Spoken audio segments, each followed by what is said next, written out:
All right, hello and welcome to Season 2, Episode 26 of The Crackdown. Today we've got the final boss of Thorin talk shows in the building. The guy that single-handedly killed Listen Loco. Now he's back. He's going to try to kill The Crackdown, but I'm going to see what I can do to not let it happen. You know, I'm going to try to stay away from the frogging topics and everything. And, you know, we'll see if we can make it through the show, make it to Episode 27. So how you doing, Guilhoto? I'm doing good. That name will stay forever, right? To be fair, he probably has a lot more respect for Froggen's playing LCS now that he's been in the fucking basement of LCS for the last year. So probably actually thinks he's pretty good now. Yeah. Yeah, you kind of do have a point. I'm telling you that you do have a point there. Okay, fair enough. Well, I mean, the thing that's really interesting about the show is that we can talk a lot of different topics. We can talk coaching, we can talk NA and EU because we've been watching both. But why don't we just start with NA since, obviously you've been coaching here for pretty much an entire year now, and you are playing against TSM, who had that really hype series, the TL-TSM. It was hype for me and Thorin. I don't know if it's a hype series in terms of the competition, but for, people that have that TSM hatred, it was a really nice one. Always keeps you engaged, doesn't it? I know, exactly. Oh, yeah, no, it was great. So, I would like to just get your opinions on that series, because it seems like TL just really had TSM's number from the beginning of the series, just from, even the drafts to the gameplay. It just felt like TSM never had a shot. And I'm wondering for you, was that an expected outcome based on how strong TSM has been in the regular season? From practice, it was kind of an expected outcome. I'm actually surprised TSM took one game, but it just felt to me that TL now with Alphari and Santorin is just the strongest team by a large margin. But it's also because TSM always felt to be the team that never really adapted through the split. And I think that, why would they if they were doing so well in best of ones, right? But when it comes to best of fives, you should always try to adjust what you're good at to the weaknesses of your opponent. And with those 2 weeks coming into that series, just feel like TSM never really tried to do that. And TL did. So then it was just an expected outcome in that regard. Yeah, I think that the interesting thing, and what I would like to ask you about next, is how you think the TSM is going to fare in best of fives in general, because out of all the teams in LCS, it seems like they have the most defined style where you kind of know who needs champion pool, and even from the first game of that series, by the draft, they're immediately targeting it. You know that PoE is going to generally play control mages. Maybe he'll play LeBlanc or something, but it's generally control mages. And it seems like their identity is pretty figured out. So from your perspective, do you think that TSM is obviously you're playing them this week, but do you think that they're... TSM only has one more best of five, right?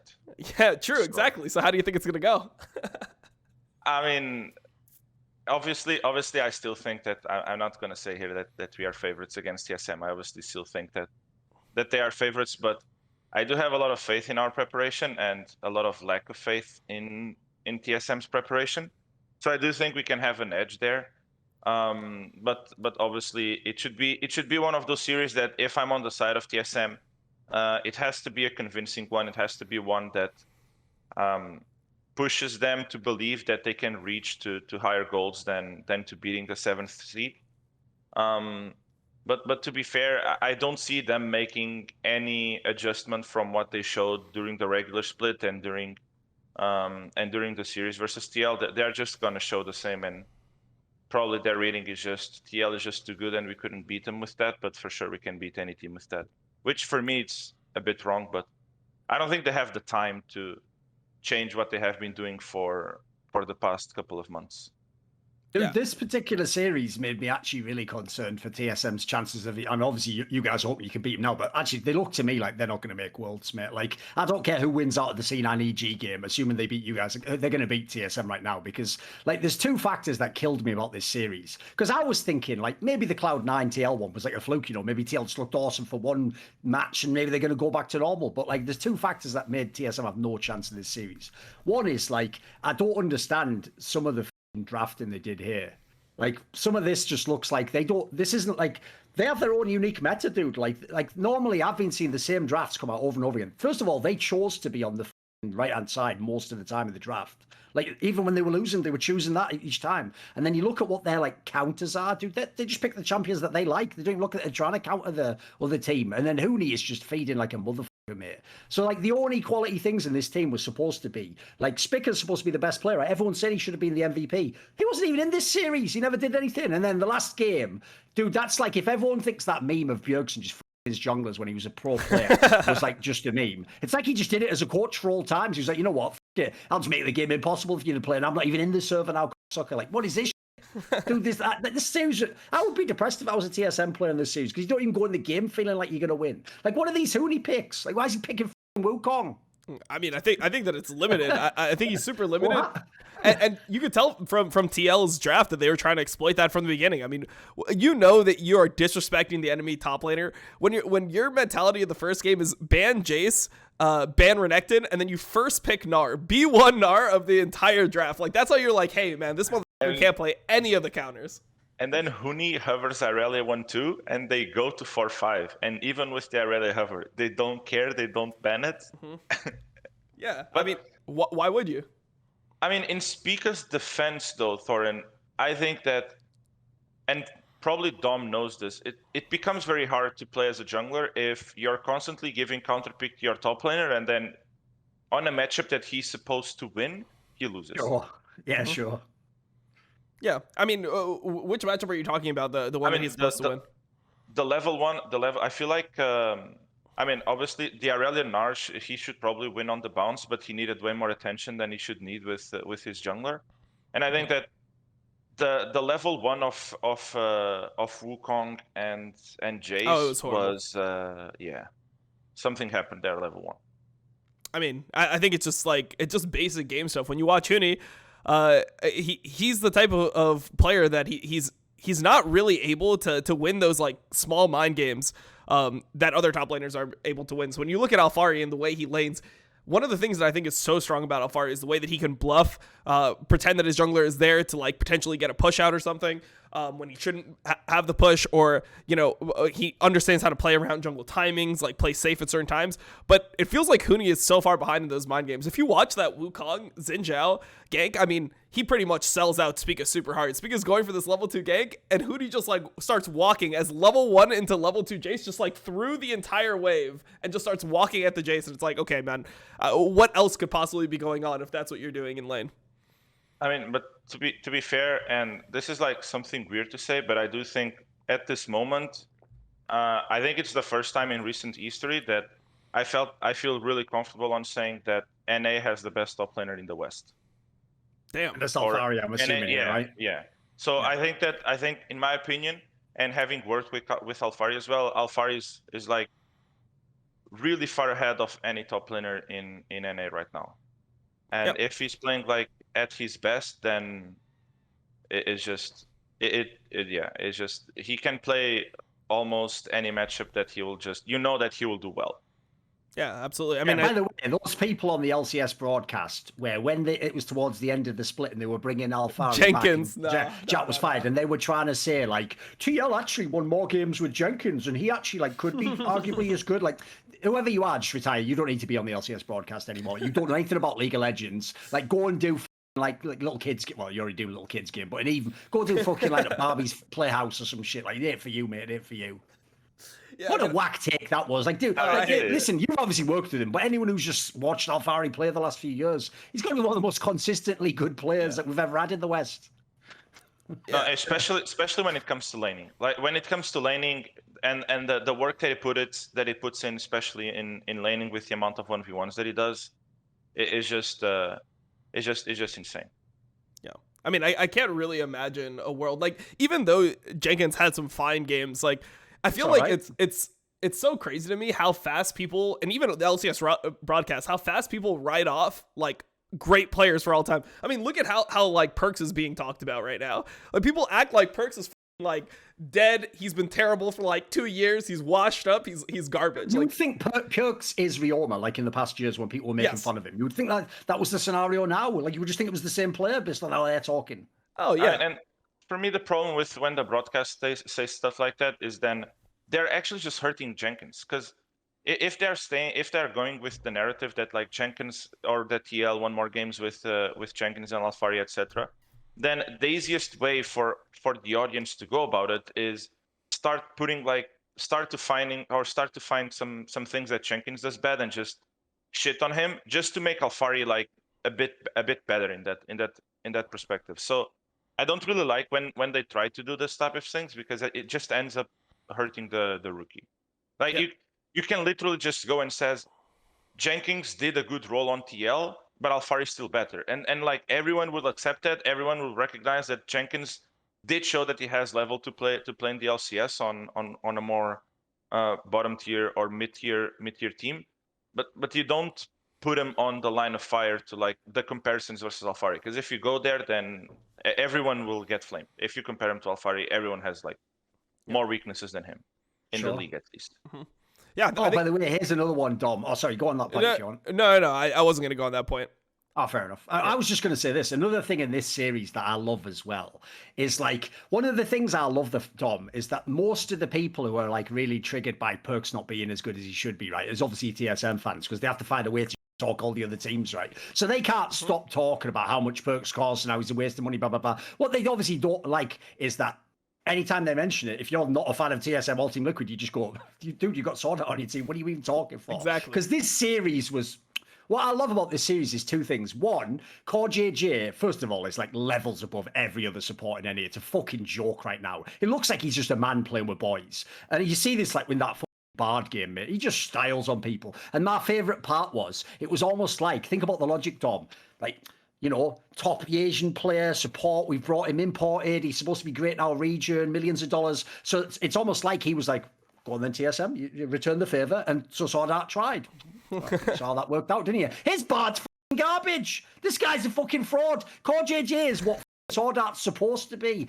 Here's the sad thing, right? And I'm being serious right now. I won't joke. If you took the nameplates off, nobody would know SwordArt was like a millions of dollars like import player from AJ. You would just think it was just like an LCS player that they found who's okay. You know, he's not terrible, but he's just okay. There's nothing special about this player at all in LCS at the moment. And listen, he was a great player when he played for Flash Wolves. He used to be a really great player. I've heard in the LPL, you know, when he could speak totally fluent with all the players, he was a very good shot caller. But in LCS, he's just an average player. Like, it's actually depressing to me that this is even like a narrative. Like, that's the player. Listen, I'm not going to say he should be flamed, because I don't think anyone should be flamed. But like, I can't believe the TSM fans are just fine with this player being in their team, mate. Yeah, I mean, and the thing that I think is so disingenuous is how whenever I look in post-game threads, people are just flaming Lost nonstop. But you can look in lane that, like, in general, like, they're both messing up at different times. I wouldn't say that, like, the reason that the bot lane fails is 100% on Lost or it's, like, 80% on Lost.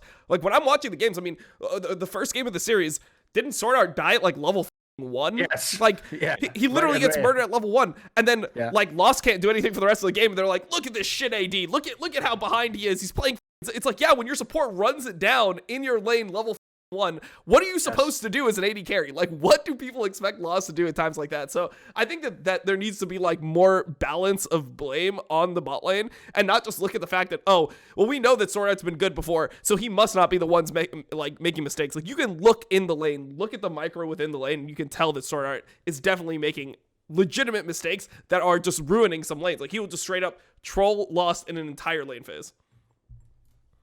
Do you have any? Go for it. I agree with some of those points, but I also think that SwordArt I feel like he's trying to play as if he was in Suning with the TSM players. And that's like a big mistake that I feel like it's very hard to separate, is when you try to play with when you try to look for, especially mid game, for engages and plays on sides. But they work when you have players like Bin and just super gifted mechanical players that can have the same aggressive mindset and the hands to do the outplay. But then when you try to do that with a team that ideally wants to play a bit slower with control mages mid and a top laner that is not Bin, then that won't work. Outside of like the laning phase ins, I think that the engages that usually you just see SwordArt just going in and there's no one there, it's just, I think that's more when the TSM fans kind of go on to yeah, SwordArt is like doing the same engages that you were doing on Sunning, but the team is just too bad around them. But the truth is that it's also your responsibility to adapt to the team that you have. And he doesn't seem to be able to do it. So then he also obviously has a part of that as well. Yeah, and that's his biggest strength, right? Like, he was always the type of player that had these lane phase ints. Like, I mean, when I was doing my video last year where I was trying to compare some of the LPL players to Asian players, I would call him the LPL version of Hylissang. Like, that's who he was to me, because he would have like these random deaths all over the place, and like there'd be many games where he'd be like 0-3, 0-4, and then he would get a really good engage and win you a team fight. But it feels like also that there's like a lack of trust, and when I look at SwordArt as a player, I just feel like TSM had no idea who they were getting, and this is now like the third time that they have made this same mistake where they go for this player in the support role where they're expecting to be like a supreme shot caller, right? Like, it was Yellow Star first, then it was Mithy, and then it was SwordArt, and they never actually understand like what pieces allow these players to shot call. They just put them in the team like, yeah, you're shot caller, like, go lead the game, like, go shot call everything, like, you're gonna be able to like micromanage anything. And I feel like it's such an outdated approach. And I mean, like, over time, I think the whole idea of having a shot caller, like a main shot caller on a team, has just, you know, pretty much like dissipated. Yeah, I think it doesn't exist, but it feels like they're still kind of stuck in this mindset where they go for specific players that have this strength or this narrative around them, but they don't actually know what they're getting. André, expand for us a little bit about, like, because you said that you don't think shot calling exists. Do you think it always is just like five-man coming up with plays and stuff? I think one person shot caller doesn't really exist. Or like the idea of like a shot caller that is basically micromanaging people to go to places, that always calls the plays. I think that doesn't exist because the game became so much more dynamic that right now you kind of have to be a bit more specific on your strengths of shot calling. So someone that is like a really good engage, he probably is going to be really good at shot calling turns when you're doing Baron or Drake setups, or he's going to be someone that already has a really good instinct on finding flank positions when you're setting up for Drake and etc. But you don't really have someone that right now will tell like the Wukong of your team where he needs to place on the Dragon setup to flank, or he won't be playing like fucking Karma support and be telling your Ornn when should he ulti in order to turn a fight, you know. And these are kind of stuff that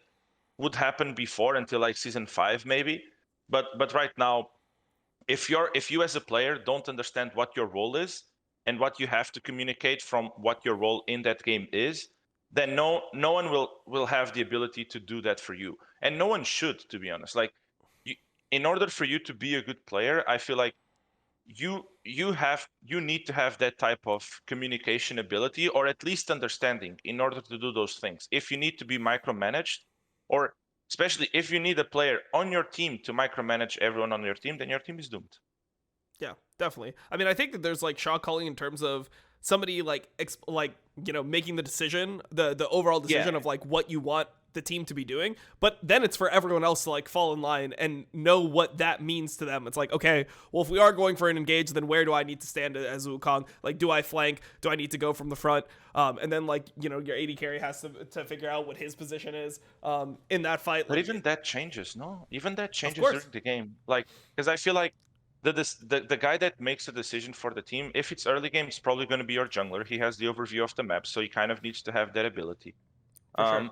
Whenever you're mid game, depending on how your team play, if you want to play through a side, usually the solo laner that you're playing towards should have that ability when he can move, when he can stack a wave. Like, it a lot of times can be like, if your mid laner is on top side and Drake is spawning, he should be the one that can kind of like, we can play for Drake. I don't need help to play I don't need help to push out 1v1. I win the matchup. I'll just move after this wave. You can start Drake there. If your support can be the one shot calling on this timer, on this wave, we are going for vision. I have wards. Enemy support had to base for wards or something. Like, I think that even making the decision, it changes. I don't expect, for example, the fucking support at 5 minutes in the game telling my jungler that yeah, do wolves, and after wolves just gank mid. Like, but this would exist before, right? Like, I think this was something that could actually exist before. Yeah. I mean, I think it's just I would explain it like this, like for it. from talking to a lot of players over the years, like not only in interviews but off camera. As far as I can tell, it's like this. In the early days of League of Legends, one of the weird things about the game, maybe it's because of like the background that everyone comes out of solo queue and playing technically individually in a team game. Whereas, like for example, if you're in a game like I've come from Counter-Strike, you don't just like get really good individually then join a pro team. Like you were always in a team from day one, and you work you up through the levels like football or soccer or something. So I would say it's like this. In the early days of professional league, there basically was no shot calling. Like people were really, no joke, like in Dom's era when he was first playing, they used to have the saying win lane, win the game. That was the way people played fucking League of Legends. And in fact in NA, all you would do is lane and try and, by the way, solo kill people all day long, and then go to the Dragon and have a fight, or go to the Baron and have a fight. There wasn't even the concept of rotations and fucking macro back then. So to me, it's like this. Once like the basic concepts of macro came along, the reason it worked better to have like High or Mithy or Yellow Star do a lot of the shot calling is just because since nobody understands these concepts, the one guy in the team who does, it's probably better to just let him talk. Like, let's, instead of like having fucking like Wicked or something, be like giving his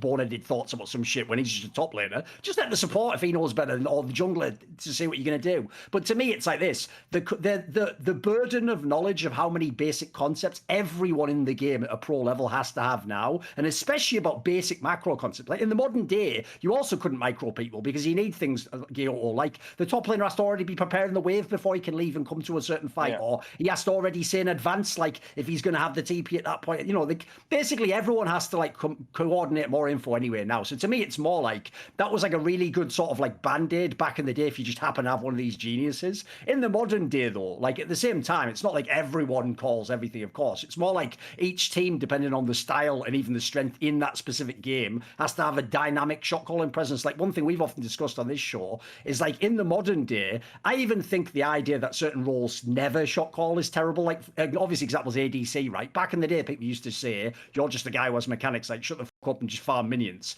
In the modern day, I always say, like, if you reach like the mid game and you're the one that's fed and you have your items, you should definitely be telling people what you want to do in the game. Like, how else are they going to know how you're going to carry this game, you know? I mean, and I think that that's actually like something very important for ADCs is to basically say, now I'm going to take your camps, or this mid wave is mine. I need people to cover me on this mid wave and shit like that. I think, and that's why I think that AD carry is the role that needs the bigger ego. Just because like you need to be able to kind of like alpha your team in a sense, in a way. Is this something that exists on your team? Because I don't I don't see Raze as the type of player that has like that much ego. Oh, but I mean, he's bossing around here and there. Like, okay, he's like Drago or Xerxes gang spot. He takes one kill and he's already like on comms. Yeah, just always taking my kill. I hope you carry. Oh, okay. I mean, honestly, right? Look, if I was in Immortals, I would want Xerxes to have the kill. You know, that's all I'm saying about that situation. I feel like Xerxes. Wait, even though we're like half joking about this, there's actually something, Dom, that actually does mildly trigger me when I've been watching games now. Sure. Dude, you know in LCS, people just almost every game, people have 3 kills where there's 4 of you and you're about to kill like a guy and there's none of his teammates there, and they just continuously like just all hit them and just steal like the fucking support. Dude, SwordArt himself steals so many kills, it's mental. Like this is insane because if people don't know, in the Asian teams, like Korean teams, it's not like they're discussing this. It's just understood. Like you always distribute the kills to the carries. And of course you would never like, if you're in that scenario, if you're the support, there's 3 players then, you get your top lane and your ADC there, you would never steal the kill because like the point is, it's not that we have to discuss it. It's the other way around. You'll get fucking wrecked if you do that. Like, I don't know why in the West people are doing this. It's so inefficient. Yeah. Like there's been games, especially in the current meta. I think in the current meta, which is pretty wide open, dude, where the kills go in the fight is enormous to the game. Like you see games where someone has like they're behind in gold lead, but all the kills went on there like Diego or something, so they're gonna like win the game, aren't they? Hence, by the way, what happened in that fucking Rogue Misfits last game? Yeah, Rogue was behind, but all the kills were on the OP champion. So it's like in modern day, like I think people are like, I don't know what you think, Guilhoto, because obviously it's hard to like coach this or whatever, but people have to be responsible in pro games like this. Like, this can be a big deal where the kill goes. No, I think that whenever it's a free kill, I think that mindset needs to be. I think the one that pops more in mind is when I think it was the Dignitas versus EG series that they have a Draven and Gragas just took a kill when they were like 4v1 on top lane. Yep. That was like the one that pops the most. I think that there are kills here and there that obviously the support will take for like Aftershock or a tick of Ignite. Right. That those are kind of like excusable, but sure. whenever it's a free one, like there's no reason for you to take a kill of one of your carries. And I think that more than the carries type of thing, I also think that the other part that is important to see is when people have dark seals. Yeah. Is this something? Is this something that you potentially coached into Jack Troll when you were working with Origin? I mean, that was probably one of the most infamous kill steals. Because he's so ridiculous. That you mean the Leona what he did? No, no. I mean the Tom Kench steal on Xerxes. Sorry, yes. Yeah, on Xerxes Karthus ult, yes. because that was the one that like actually got me. Like it actually, like, as someone who plays Karthus, it made me like actually angry on my stream. No, it was very bad. It was pretty bad. That's all he was living up to the second part of his name. Put it out there. Oh my god! Hey, he's a French league champion. Didn't they win the French league? I don't actually follow regional leagues enough, but yeah, I think he's a French league champion right now. So he's coming back into it. I mean, I guess to go a little bit more into that situation, we talked about like the SwordArt stuff in the early games. What do you think about like the draft adaptation towards it? Because it felt like, from my perspective, Court JJ smurfed so hard on Bard in game 2 that it, like, mind game TSM to perma picking Bard, where, I mean, I think Bard is fine in certain situations if you're playing into like a Tom Kench support or you're playing into a Braum or something like this, but I feel like in general, like, playing Bard as much as we've seen it in this series, it seemed like it was just a reaction to the fact that Core smurfed so hard. It didn't even seem like it was that good. Like in game 4, I think, like the Bard Jarvan combo, like how the fuck are you ever gonna kill anyone when your jungle support is Bard Jarvan? Like it doesn't make any sense to me. I mean, I think that the mind games started when you lose a game to a first pick Gnar. I think that like that set the tone for the series, I feel like. But overall, jet lagged immediately and tilted from the first pick. There we go. Jack references. He's still alive in our memories. You know, just remember him for the good. Yeah, that situation was kind of like. I am going to say, by the way, is if you're a Team Liquid fan, you're fucking welcome for going to Worlds. Yeah, that was all me. Thank you. I'll take all the credit for that. You know, you guys did fucking nothing. You were all just supporting the guy. There you go. You're welcome. You're welcome. I mean, in a sense, that is true, right? Because it is kind of because of chat that Team Liquid got 5th seed, and then they could get TSM instead of 100 Thieves, right? So that's true. Yeah, I guess in that regard, it is all from Jet. But to answer your question, I think that the adaptation was just. I don't know. It was kind of weird, but that's like what I said at the start, right? Like, do you see TSM as a team that like adapted to their opponents or throughout like a day? They usually like play to their strengths, right? And that is gonna work against most teams, especially on best of ones. And honestly, I think that that's the approach that they should have against a team like us, or even against a team like C9 or EG. Because I think that was enough, right? But against TL, that just won't be enough. I think that against TL, they just have a better support. They just have a better top laner.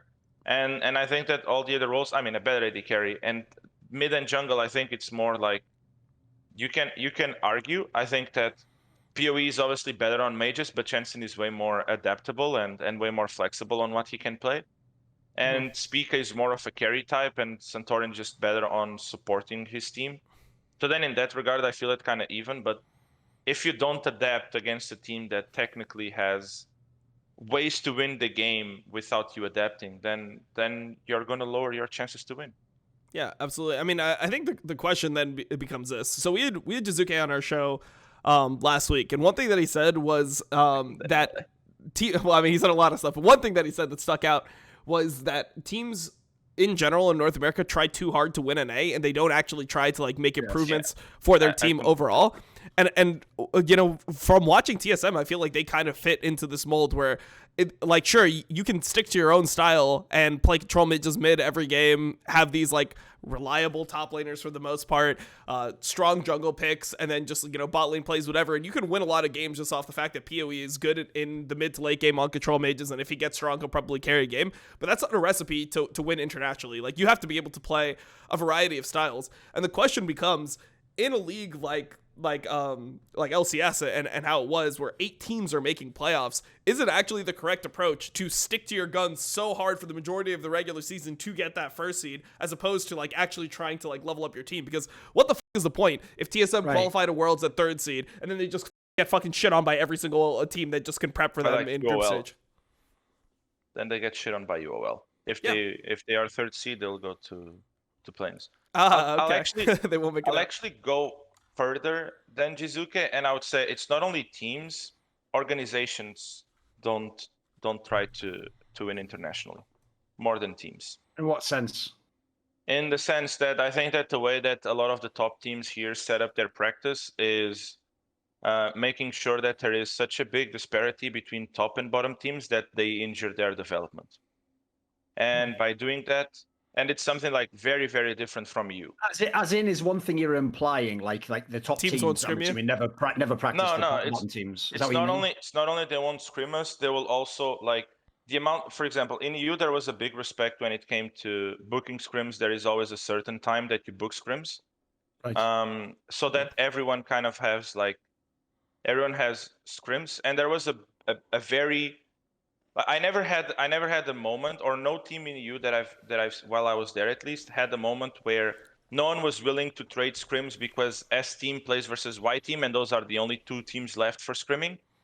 But the way that it works in NA is that you scrim books at 6, but you have like the top teams already booking scrims at 5, making sure that they only get that, and there's like a really big circle between 2-3 teams, or a really small circle between 2-3 teams, and I think for me that's a very big sign of, I feel like when teams say after Worlds, and this will happen again this year, that they really care about the region and that we need to support our youth and making sure that we grow our region as a whole, they are just straight up bullshitting, and they don't really care about that, and the only thing that matters is winning in the region is more than enough. Yeah. There's one thing that ties into what Dom was saying is a lot of people who are NA pros, it does seem like their version of like the meta of how you're supposed to play League of Legends in a year goes like this, right? Do whatever you have to do in NA, whatever the bullshit meta there is, just win that, go to Worlds, and then you have, by their words, like 2 weeks to level up to whatever the level of like LPL is. And if you can't, you shit out of luck. That seems like a pretty inefficient way to spend a fucking year practicing the game, you know? But I mean, I don't know. Like, we are also at the point where the two teams that qualified for Worlds already, they have what, one NA player? Wow. Wait, is it only one? It's Tactical really the only player? Oh, wow. Yeah. Oh, no. That's Yeah. sad. Well, you know, isn't it? FBI is like technically American. You know, he's from Australia, but it's part of the region now. So yeah, he's an American player. So we're all good. We've got 2. But I guess I have 4 then. Nice. Yeah, Jesus. But I mean, the way that I kind of see it is, like up until this season, there's always been pretty high viewership in LCS, so it made sense. It didn't really matter what your World's performance was, because at the end of the day, you were still getting viewership within your domestic region. People were still watching. So people cared most about come that. from domestic play. You see, yeah, you're right in that sense. Business-wise, it made sense. Yeah. And now I feel like this is going to be the first time where, I mean, we've seen a significant viewership drop. For when I was watching the games for what was the game the other day? Oh, the Dignitas this match. I think this match, even 100 Thieves. No, I think even Team Liquid versus TSM, dude, it was something mental. Like I even counted the core streams. It was like 200K total. That's highest. And I was like, wait a minute, these are like 2 of the top teams. How can this be real? Like, yeah, 200K. That's with, by the way, you, Double F, whoever the fuck else was watching. That's mental. How can it be that low? I mean, that was It used to be back in the day. Wouldn't it be like 500,000 or something for a match like that? Yes. Yeah. Like literally, it would be insane. It would be like 350K on the mainstream, something like that. What were you gonna say?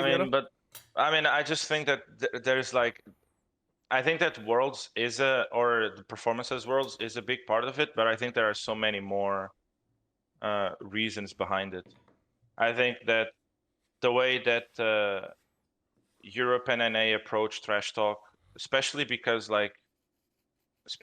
in NA it feels like if you trash talk, then the amount of backlash that you get, instead of like people enjoying that trash talk, is like much more. Then I think that the broadcast, I mean, and I was always very open about it. I have a lot of critics to the broadcast in NA. Not only the intervals are too long, but it's way too long, mate. But I think that they try to be like so serious, when I felt like Europe already showed that serious is not the way to go in terms of viewership. Like, just don't be scared of like when Reginald makes the tweet of like imports. Don't be scared to bring that on broadcast and just like him. Like, of course, do it. Like, and I mean, and so many other things. Like I remember on, for example, our series versus Dignitas. Like, of course, the storyline that is there is that Dardoch was benched, and I had to beg the broadcast to put him on the interview post show. What? For real? Yeah. How did they not know that was the main storyline? It obviously is.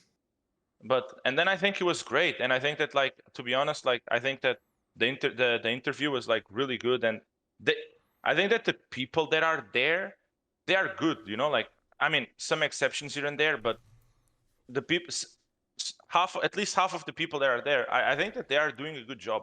But I think that the backstage, the mindset that there is just needs to change. Like, you can't just go on a series and put like Fake God and Impact experience graphic after Fake God got shit on game 1. You can't just like Immortals making a video explaining that Pretty's gonna have one game. Pretty's gonna be rewarded with one game. You can't just go on broadcast and put Insanity gets benched. Like, come on. Yeah. There are like so many situations where I feel like there's not even like an effort. Yeah, well, I mean, Dom, he's just set up the perfect fucking segue there, mate, because you pointed it out yourself. During this weekend, because they have no fucking storylines, because they don't know how to actually interview the players and use the personalities, there was a brilliant storyline everyone knows, which is as soon as EG beat whoever the fuck they were playing, and they played, Dignitas, as soon as EG beat Dignitas, and we knew it was 100 Thieves versus Evil Geniuses. I don't know if you know this, Guilhoto, but we'd actually just had back-to-back on the Crackdown. We'd had Abidage, and then once we knew that it was 100 Thieves EG, we had Jizuke, right? And Jizuke obviously got to, like, you got to have a back and forth, like Abidage said he didn't think Jizuke would like win a lane against him. Then Jizuke had his back and forth. So what they did on the stream was they showed on the LCS broadcast for this matchup, they showed like the quote of what Abidage said on screen, but just didn't tell you what show it came from. They just stole our quote, literally. So what happens is LCS is so shit, they can't come up with their own narratives and storylines, but they know that the narrative is fire, so they just steal it from us. And we don't, and by the way, we're not saying like give us credit, like we don't get anything from it. All we needed was you to literally just write the words, the Crackdown. That's all you had to write. And by the way, the fact that they won't just write the one word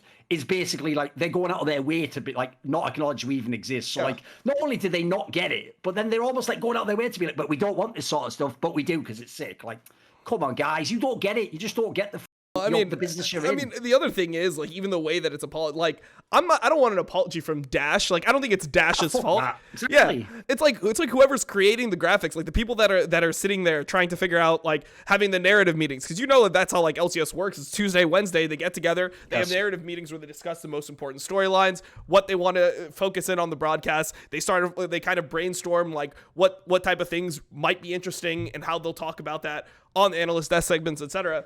And like this was obviously one of the biggest ones, and it's like the fact that even when the LCS does that, they don't like, it's not like the LCS Twitter account was like responding to us. It's like they throw the fucking talent under the bus. It's like, oh, Dash, go fucking apologize. And Dash is like, oh yeah, man, like I should have, like, dude, it's not up to him. How the fuck is he even supposed to know where it's fucking coming from? If he's in those meetings and like he's provided with 2 quotes on broadcast, is he supposed to watch all of our shows and know where the quotes are fucking coming from? Whoever wrote that quote is the one that needs to actually give the credit, not the fucking talent. Like, it's definitely not on the talent. So that's just super annoying, because it's like people are so fine with shitting on like anything that's negative that comes out of like streamers. Like all the co-streamers just get flame.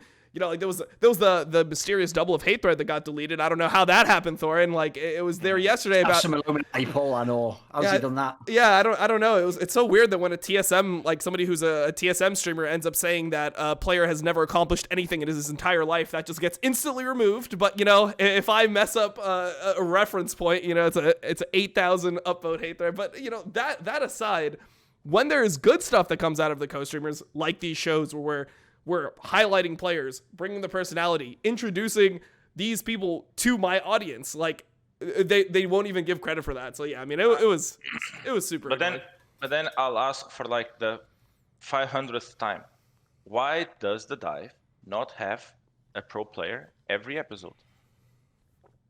Euphoria does. Yeah. How hard can it be?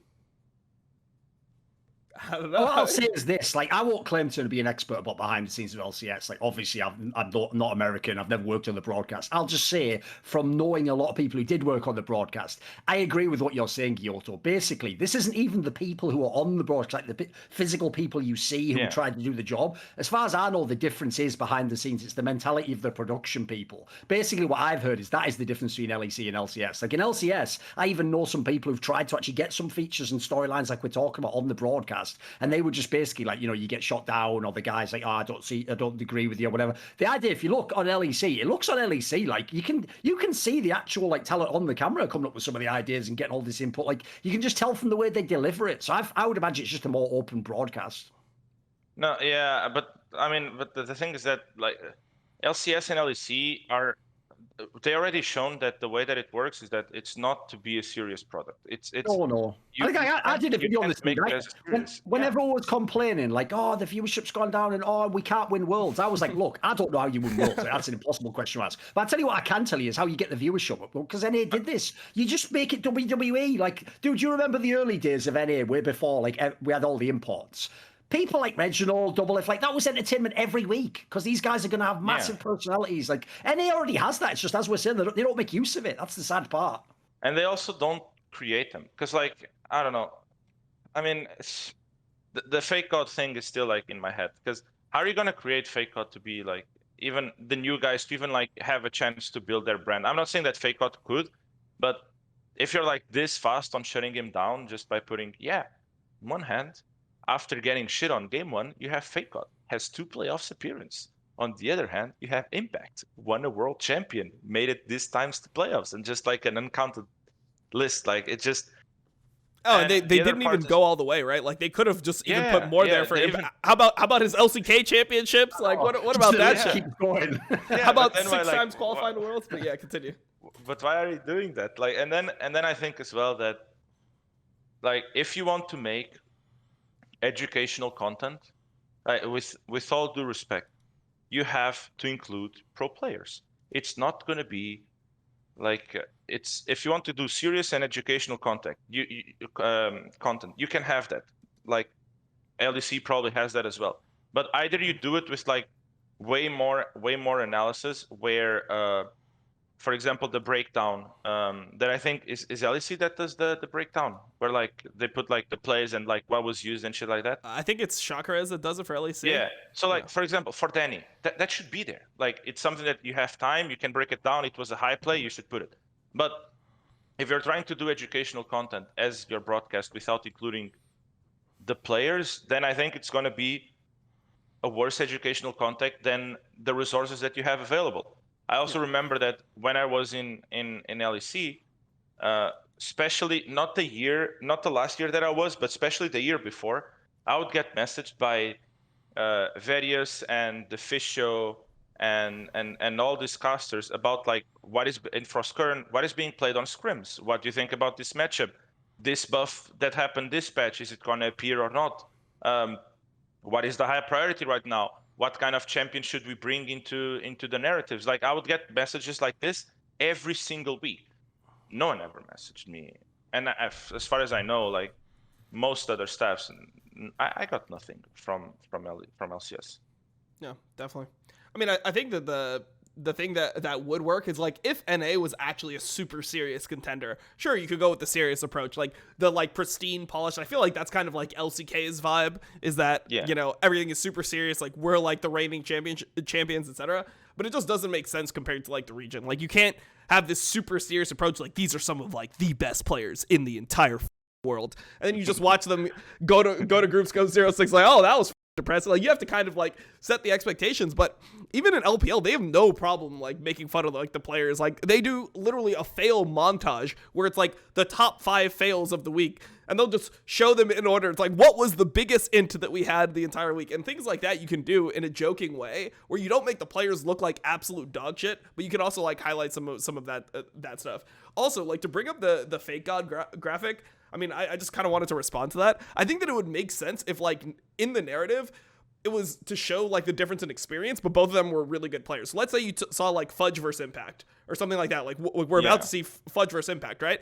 I think that's one where you could put, like, hey, this split, Fudge and Impact are going back and forth. These are two of the best top laners in the league. But then you go historically and you're like, oh, well, Impact is way more experienced. This guy has way more accomplishments. He's been here before, and Fudge is the new guy. So how is this going to factor into it? I feel like the Fake God one is so weird because they spent all of Spring Split hyping up Fake God. They're like, oh man, this guy is like so good. He's one of the reasons Dignitas is winning. And then like Summer Split, they're like, actually, fuck Fake God. Like this guy is a piece of shit. Look at him. Like it's so weird to me. Well, the weird thing about that graphic, Dom, is that it was presented after game 1. It was not even like at the start of the series. It was after game 1, where Impact blind pick Set gets counter picked by GP and shits on him. And after that, you put that graphic. Yeah. It's like, I mean, if people don't get it, the implication is he shouldn't be in the LCS. If that's what the graphic almost implies. Yeah. It's almost like you're trying to. It's like you're going, like, Win Quick. Should he really be a top laner in the LCS? Why don't they have Darshan to match the experience? That's basically what I'm hearing from that. Yeah, basically. Yeah. Yeah, it's fucking crazy. I mean, so let's talk a little bit about the other side of the losers bracket, because to me in LCS, with like the way that the format works, it almost makes it more hype to look at the losers bracket than to look at the winners bracket, because they still have to play one more round, and even whoever loses that round has double elimination. You don't even get that much for winning the round. Like if you win that winners bracket final, you don't get like a bracket reset, or you lose your double elimination chance. So if you still lose best of 5, you're out. So let's look at the other side of the losers bracket, because I feel like this is a matchup that is pretty hype. I mean, C9 versus EG. Yeah. We've seen EG be one of the most dominant teams. I actually expected them to beat 100 Thieves, and now they're in the losers bracket versus C9. I just would like to get your thoughts on how you predict this one to go, because you have two like different storylines where EG was dominant. You were expecting them to come in and smash everyone, and now like C9, you're looking to see if they can battle back. So where do you fall on this matchup? I mean, it's kind of hard to predict, because going into playoffs, it's you would obviously say that EG is probably the better team. But the way that EG has performed in best of 5s, because I don't think it was only the 100 Thieves one. I think that their series against Dignitas was also very shaky. Yep.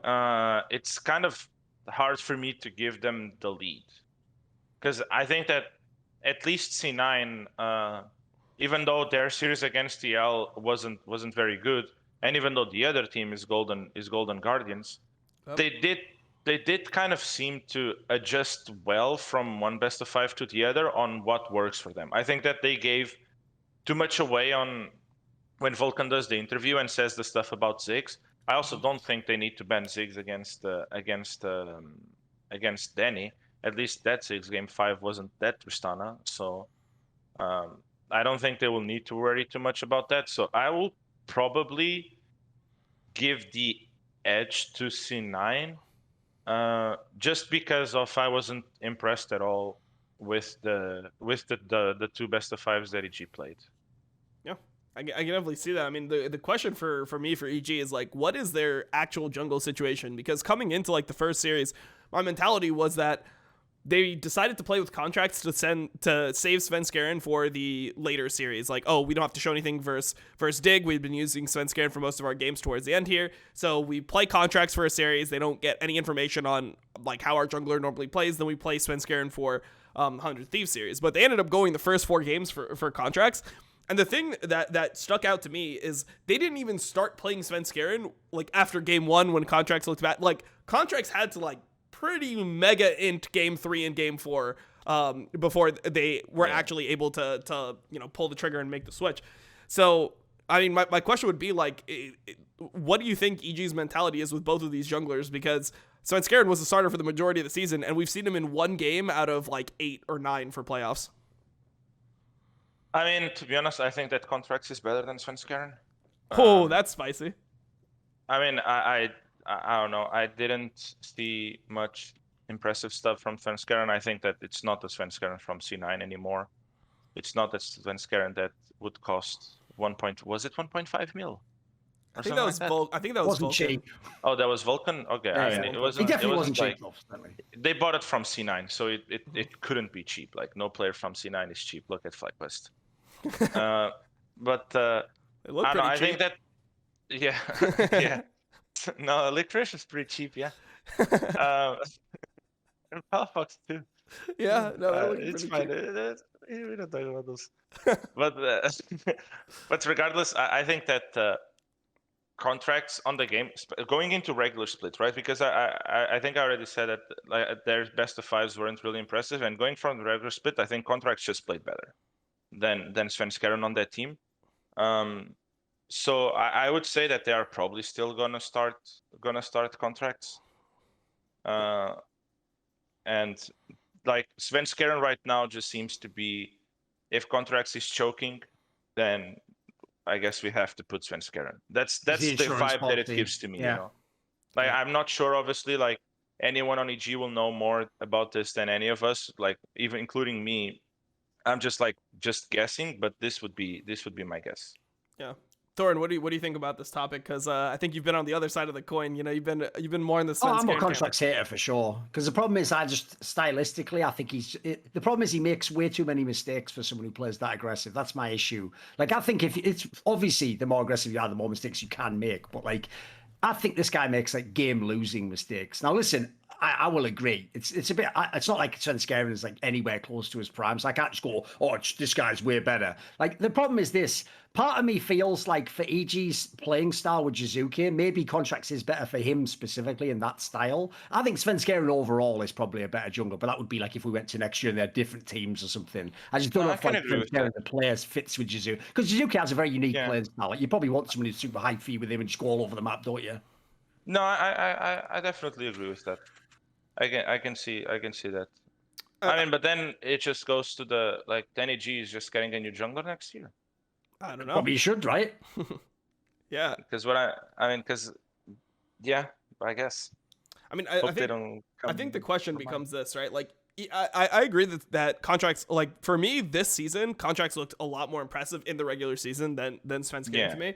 But after seeing the series, it looks like contracts really like has issues adapting to the high pressure situation of a best of 5 in playoffs. Like it didn't even look like he was playing, you know, like a little bit worse than normal. It looked like he was playing bad compared to how he normally plays. I agree. So when you go into the next series, like how much do you value the experience of somebody like a Svenskeren over a player like Contracts who is experienced, but you got to remember like his experience came from a long time ago. Recently, he's been in Academy. Before that, he was playing with Golden Guardians. They made playoffs once in like the 4 splits that he was there.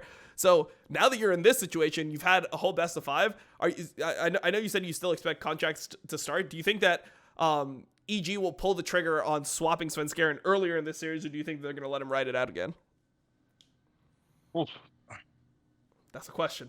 I mean, the reason. Okay, I mean, I'll just open. The reason why I think that they will start contracts is whenever we are practicing versus them, like there seems to be a big difference. Like for us, there seems to be a big difference between when they play contracts and when they play Svenskeren. Okay.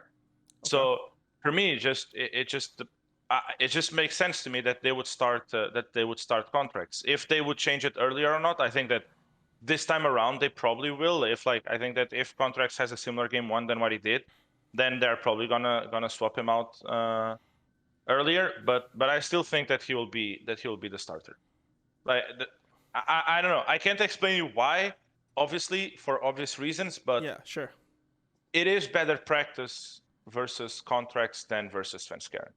Yeah, interesting. Like as the whole, it's not like better practice because this jungler is playing better than the others. Just like as a whole.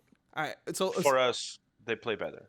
So this is how I'm gonna set it up. Like, let's say that some miraculous thing happens and TSM ends up beating your team in the next round, right? And wow, that would be surprising as fuck. Yeah, exactly. So that's surprising. But I mean, we're just going on a pure hypothetical here. So TSM beats your team. They get into the next round and they are playing against C9 or EG. Do you think TSM has a chance, or do you think we're going to see TSM end up like being the 4th seed? aka losing and not going to Worlds. Yeah, I think they would lose. Damn. To both teams? Like, would they have a better chance against one? Is the one I you think think they would have a better chance chance versus EG. Okay. See, so you have like a decent amount of confidence in C9 then, like to turn it around. I mean, I think for everyone. I mean, no, it's like, man, Dom, like, how much can I say? I mean, just say whatever you can. Are they just all bad secretly in scrims, and you're just like picking between who's worse? Because obviously, I assume you're scrimming against these teams right now, right? Yes, we finally got scrims versus these people. Yes. There you go. And are they all just suck in scrims? Is everyone bad at the moment? Yes. There we go. Damn, everyone is bad in the moment. Damn, that's yeah, that What about inspires this then? confidence. Here's the thing. Obviously you've been pretty critical of players in this one. Would you be critical of Perks this split? Wouldn't you have expected more? I Like, mean, if this was a talk show last year, right, and we were all joking, like, imagine if Perks went to NA, we would all expect him to stomp, right? No. I never thought that like Perks laning phase as a mid laner was his strength. Yeah, true. So I wouldn't expect him to like stomp. I wouldn't. I think that he's making like some mistakes that are uncharacteristic. Fuck my life. That are not normal for him. Yeah. Yeah, but so I do think it's like fair to give him some criticism, but not this kind of criticism. I think that this kind of criticism is like, I think it's kind of unfair for him. I think that like going into a specific game and said like when he went like 0-7 with Renekton and shit, no, Perks into this game. I think that's like a fair criticism, like he did into that game.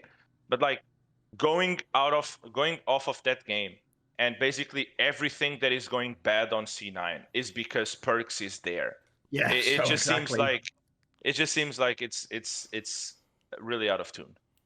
Like I always tell people this, right? Even in the games they're talking about where he does ints, and listen, he definitely does do some weird early game ints, like they just inexplicably die for no reason, or die where you're like safe and you had your flash and you're just like, what the fuck? Like, even though he does do those, here's the difference, Guilhoto, between someone who just ints and someone who's actually and what Perks is like.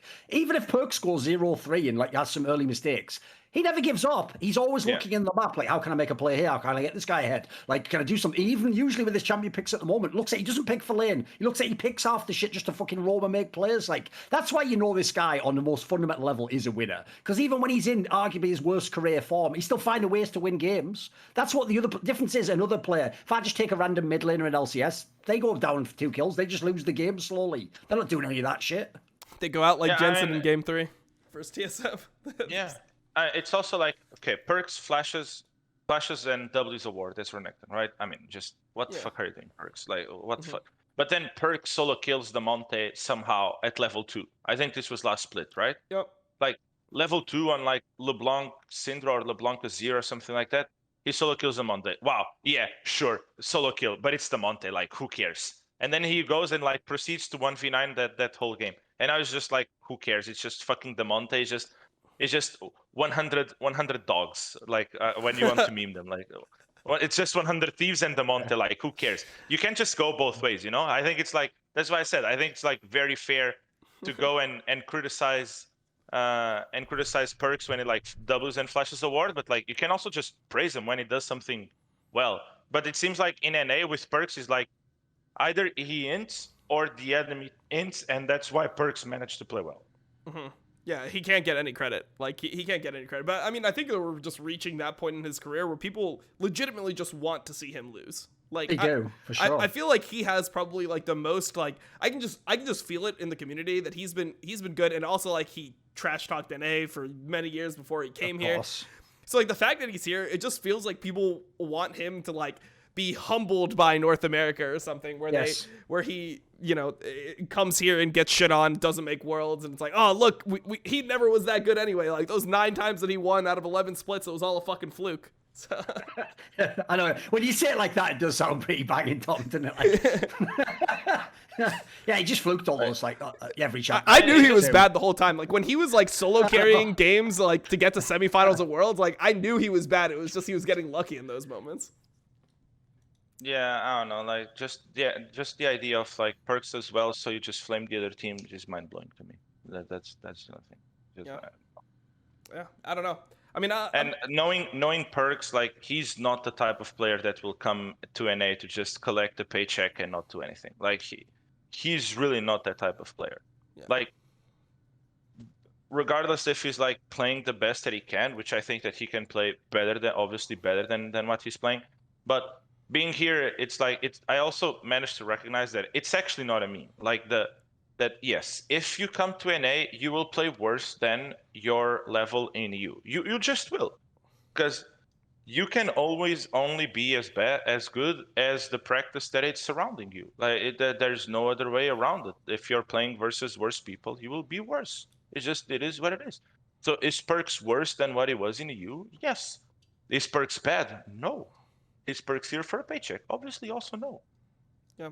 I mean, I guess the question becomes, like, what do you think about these players that are kind of, like, resistant to getting tainted by NA? Like, CoreJJ, for example. Like, I think arguably he played better in 2019 when he came here than he did in 2018 with Gen G. So, like, what about the players that are actually... Just maintaining his level's insane, isn't it? Like, dude, this guy has, like, half a split bad maybe every now and then. How does he keep his level up? It's insane, isn't it? I do think that CoreJJ is playing worse than when he was in Korea. Like I don't think you feel it. I don't think you feel it that much. But like you did felt it when he was at Worlds, right? Like when he was at Worlds with Team Liquid, he wasn't as dominant as when it was at Worlds with Korea. Like so when you compare it with those players, you see it a little bit. But I think that CoreJJ is just one of those players that his ability in the game comes so much from knowledge, and he's like such a hard worker for the game itself that I think it's like much easier for him to survive. I think when it comes to like mid laners or top laners, players that depend on their mechanics more than anything, I think it becomes a bit harder. Yeah. I might be wrong here, you know, like I'm not talking out of like this is how it is. Like, listen, what you're saying makes perfect sense in the fact that, like, first of all, like, think about, like, support, I think, is one of the weakest roles in LCS. And then secondly, like, because even just conceptually, some of them are so far behind him. Dude, just like the vision he puts in the game. It's like, you can tell some of the other sports don't even know he's roaming. Like, he just has fucking deep vision on him half the game. It's ridiculous. Yep. And just to answer your chat, Dom, that Bjergsen dominated for years, but then every year he would get shit on at Worlds. So like dominating in NA doesn't mean that you're still like a better player. You're just better than your competition. Like if you're stomping in NA, you're just better than your competition. If you stomp at Worlds, then you're one of the best in the world because your competition now is the whole world. Yeah. All I'm saying is he didn't say the names, but he just basically proved that Jensen's better than Bjergsen. QED. Well, I'm just waiting. Unless I'm just waiting for the Guilhoto reaction. No, I mean, he wants to say it. He wants to say it. I think both are really good. Like, to be honest, I'm gonna be completely honest here. I didn't watch enough in ALCS at that time to like really say like who was better when they were playing against each other. Like, why would I? You know. Plus, you're just about to play against Bjergsen. If he puts you in a trash can, you want to at least get that handshake at the end and feel like you're a real coach. Exactly. Yeah, there you go. No, I mean, to be honest, like I remember one game, the first time that we were playing versus TSM, I was like, can we please on stage? Can we please just like no COVID rules? I can just shake the hand of Bjergsen. Like it feels so bad to be on stage and then we have to walk opposite sides. Can't even be a fanboy of Bjergsen and shake his hand. True. Like, it did feel kind of bad. Yeah, I mean, he's one of the goats of NA for sure.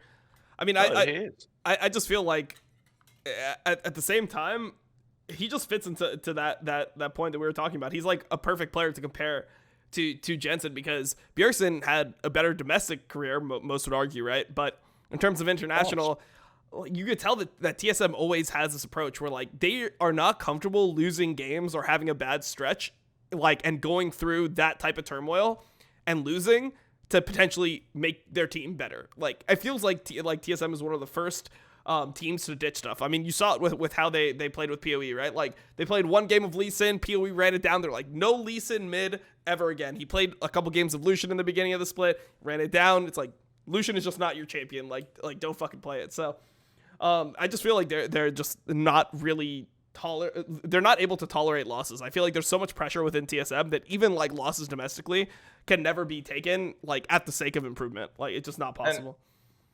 And I mean, and knowing that, like, with all the changes that TSM made over the years, where do you think that comes from? I think it comes from the top. Reggie and Bjergsen and the mentality of whoever's been there the whole time, right? I would assume Reggie. I mean, if you look at like some of their splits, like even in splits that I would play in, right, they would be still like top 5, top 6, like ready to make playoffs and everything. and they would go through a stretch of bad games, and suddenly it was like, fuck everything, Reggie is coming in. Like, that is now the attitude of the team. It's like, you're just playing to win from now on. But I mean, at the end of the day, like, sure, I'm not saying you have to be proficient in every style, and if you're trying to play something for a long period of time, it's not working, you're failing repeatedly in scrims, and you can tell that it'll never get to that level, yeah, sure, like, you can ditch those ideas. I think that's fine. I just think that TSM is way too quick to ditch the ideas that could elevate the team, but, you know, would have some growing pains as well. So, yeah, I mean, we pretty much beat NA to death, but yeah, let's talk a little bit about EU, because we had a bunch of playoffs.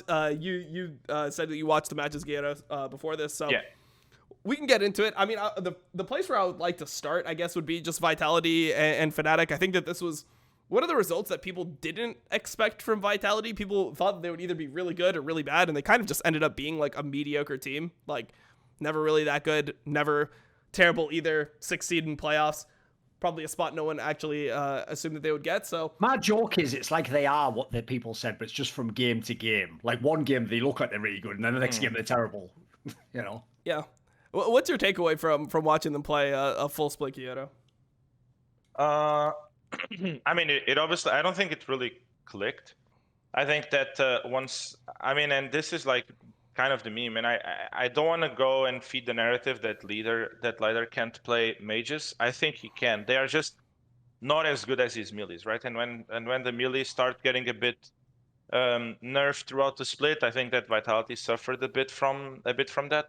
But overall, I don't know. It was just they were just there. Like, it was basically what you said. They, on paper, they were either supposed to be really good or just implode. But I don't think they imploded. I just don't think they became as good as they were supposed to be.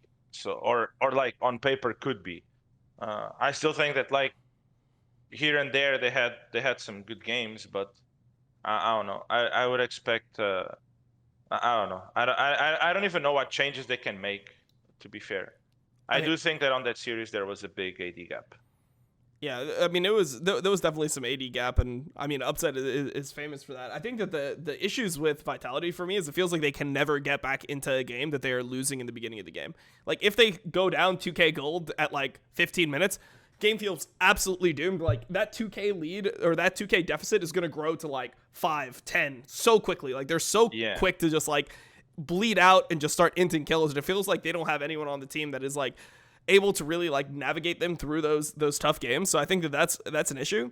But for me, like, I think Leader played pretty much the way I expected him to play. I mean, he had some int games, he had some good games, he played melees, he, you know, was able to play Lucian and Ryze to some degree, so he had at least the ability to blind pick some champions. But for me, I thought Selfmade would be better.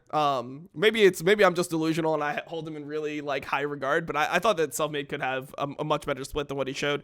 And it doesn't feel like he's the same player that he was last year on Fnatic. And the thing that's interesting is it doesn't feel like he was in that much different situation. It didn't feel like his team was just getting like shit on and he couldn't do anything in a lot of the games. I just felt like he was making like bad decisions. So it kind of leads me to wonder like how the communication actually worked on Fnatic, or what was able to make him so successful in that environment. Do you have any? What do you think of Selfmade? I mean, I really liked him. I think that this split, it was obviously worse than what he showed before. Even on SK, like you talked about Fnatic, but like on SK, like he played incredibly well on SK on a team that is like around the same standings as this Vitality, right? Yep. But at the same time, like it's always hard to, especially with junglers, it's always hard to know what is going behind there. Because I would imagine that Selfmade had a lot less communication responsibilities in Fnatic than what we would have in Vitality. Maybe that is something. I think that maybe in scrims, they also like see that, or he can have like, it's very easy for him to, as a player, it's very easy for him to lose confidence here and there. And if that's happening on scrims, I think Selfmade is the type of player that would be affected by it. But to be fair, like I still consider him like a really good player. I think that one split should not necessarily define you. As a player, if he continues showing this level, then I'll obviously change my mind. But for now, I would still consider him one of the top junglers. I mean, yeah. So let's talk about that, because I was just thinking, right? So if you were to consider him one of like the top junglers in LEC, is he better? Pretty stacked role at the moment. It's a pretty stacked role at the moment. I mean, yeah, it is. Like, it's hard for me to I would put him. put the Polish, like the Polish are on their own tier. Like it is what it is. But Selfmade is Polish. Mm-hmm.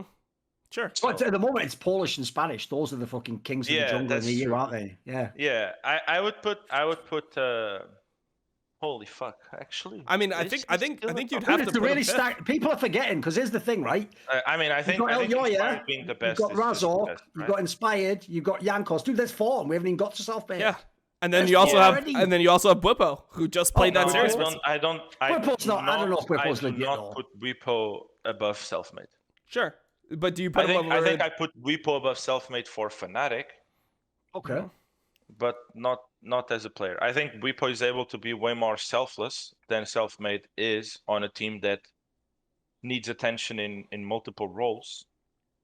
But I think Selfmade just a better jungler than Bwipo. Would you put him over Razork? That's the one that's like kind of hard. No. Yeah. Not right now. Yeah. So yeah, I guess not a top jungler, just a middle table jungler. Now you're right. That's so crazy to think about, because I mean, most people had him as the best jungler. Like, even though Jankos was shitting on him, people like the narrative in the community was that he was the best jungler in. Oh, for sure, yeah. Dude, everyone at the end of last year, if you remember, everyone was saying, "Oh, as soon as his contract ends at Fnatic, he'll just replace Jankos in G2." And this year's like, well, wait a minute, like, let's actually let people's careers play out. The guy played like a fucking 2 years only, you know. This year is like, holy shit. Inspired renewed with Rogue. G2 is fucked. Exactly. By the way, here's the thing I'll say, Dom.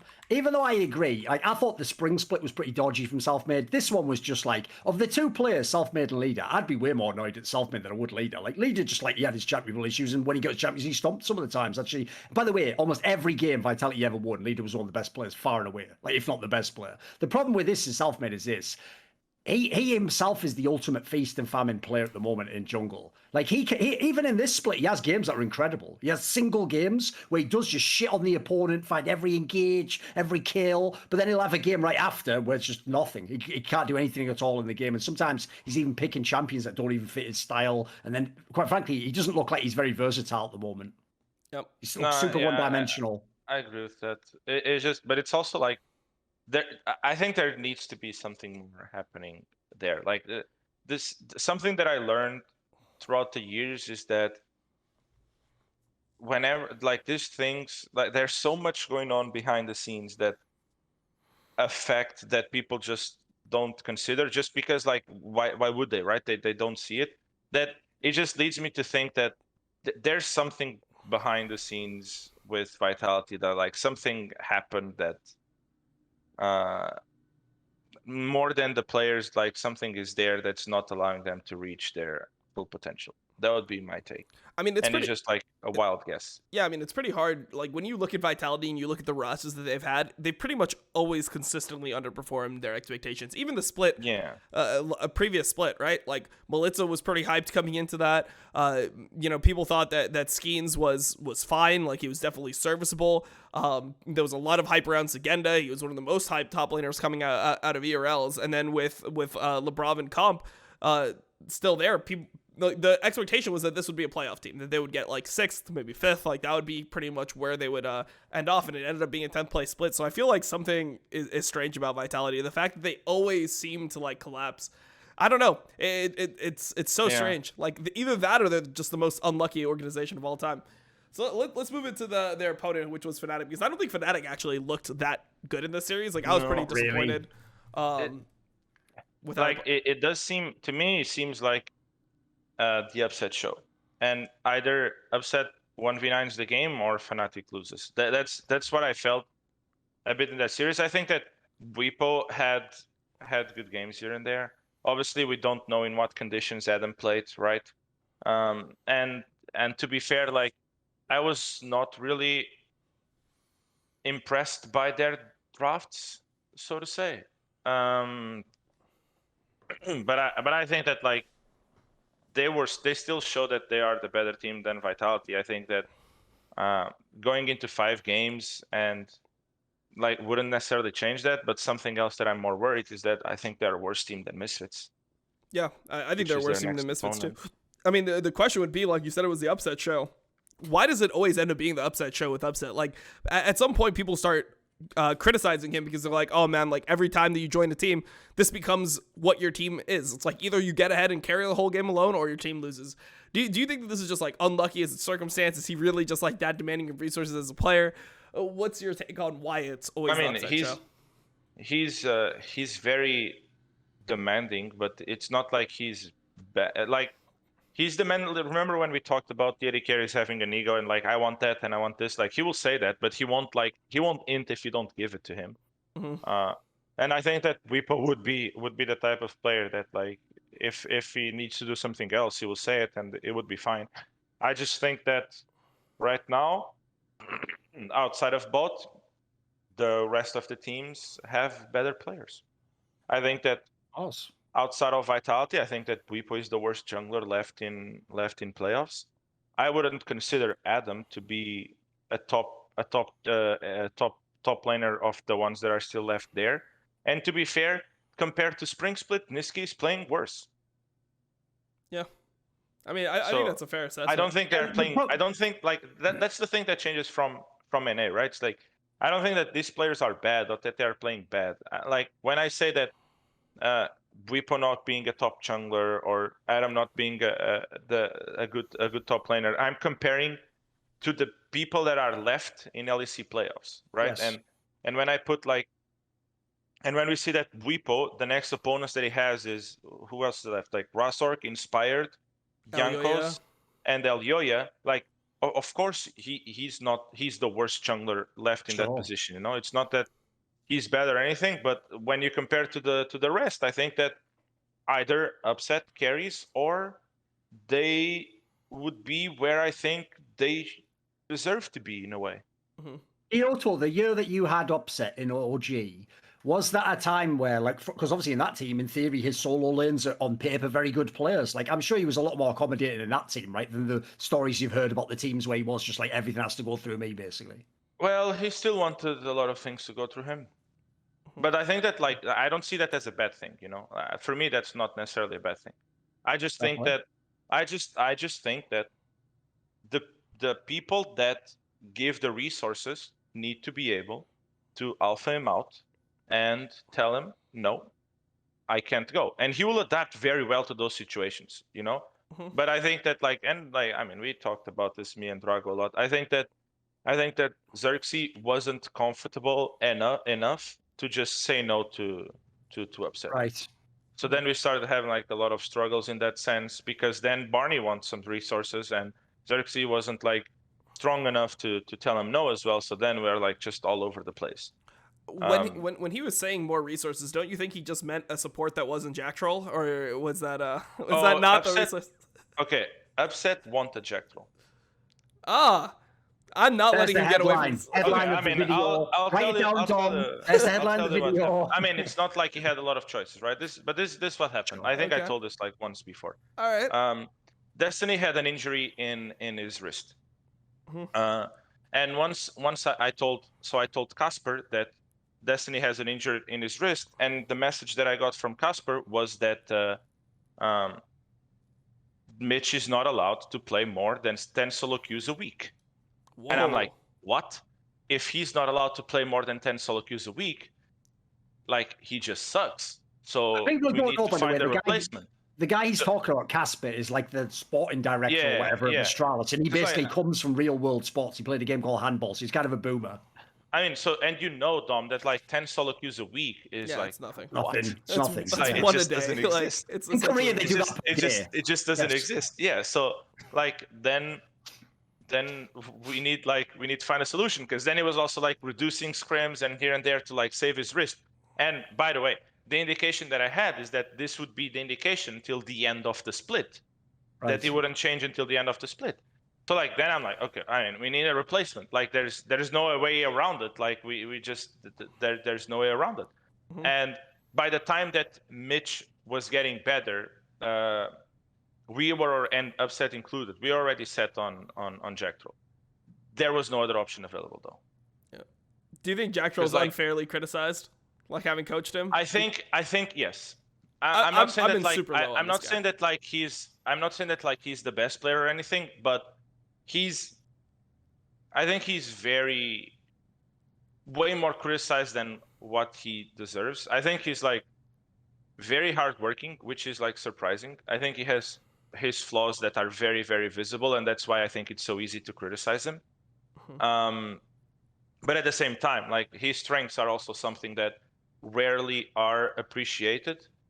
I wouldn't say that right now he has the level to like be an LEC. Like is he be an LEC, or at least like or at least on like a non-bottom tier LEC team?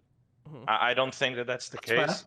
Yeah. But I do think that not only he gets like more criticism than what he deserves, but I think that he's one of those guys that really gets affected by social media. Like he's one of those guys that in order for not to get affected, like he needs to never log on Twitter, like just yeah. Or maybe this was more on Giants. Maybe this was something more on Giants, but yeah, that would be my take on Jack Troll. Interesting. Yeah. I mean, I guess we'll have to see. The thing for me is like whenever I hear a coach be like, "Oh, he's really hardworking," and then I see like, and I still think they're not a good player, that's always a negative to me. I'm like, shit. Like, I'd rather have the guy that's not working. Like, I didn't say that he doesn't deserve criticism. I just think that the amount of criticism that he got was unproportional. Yeah. I did say like I still think that like his flaws should be criticized. Like enough. and I don't think that he's right now like a top support or anything, but.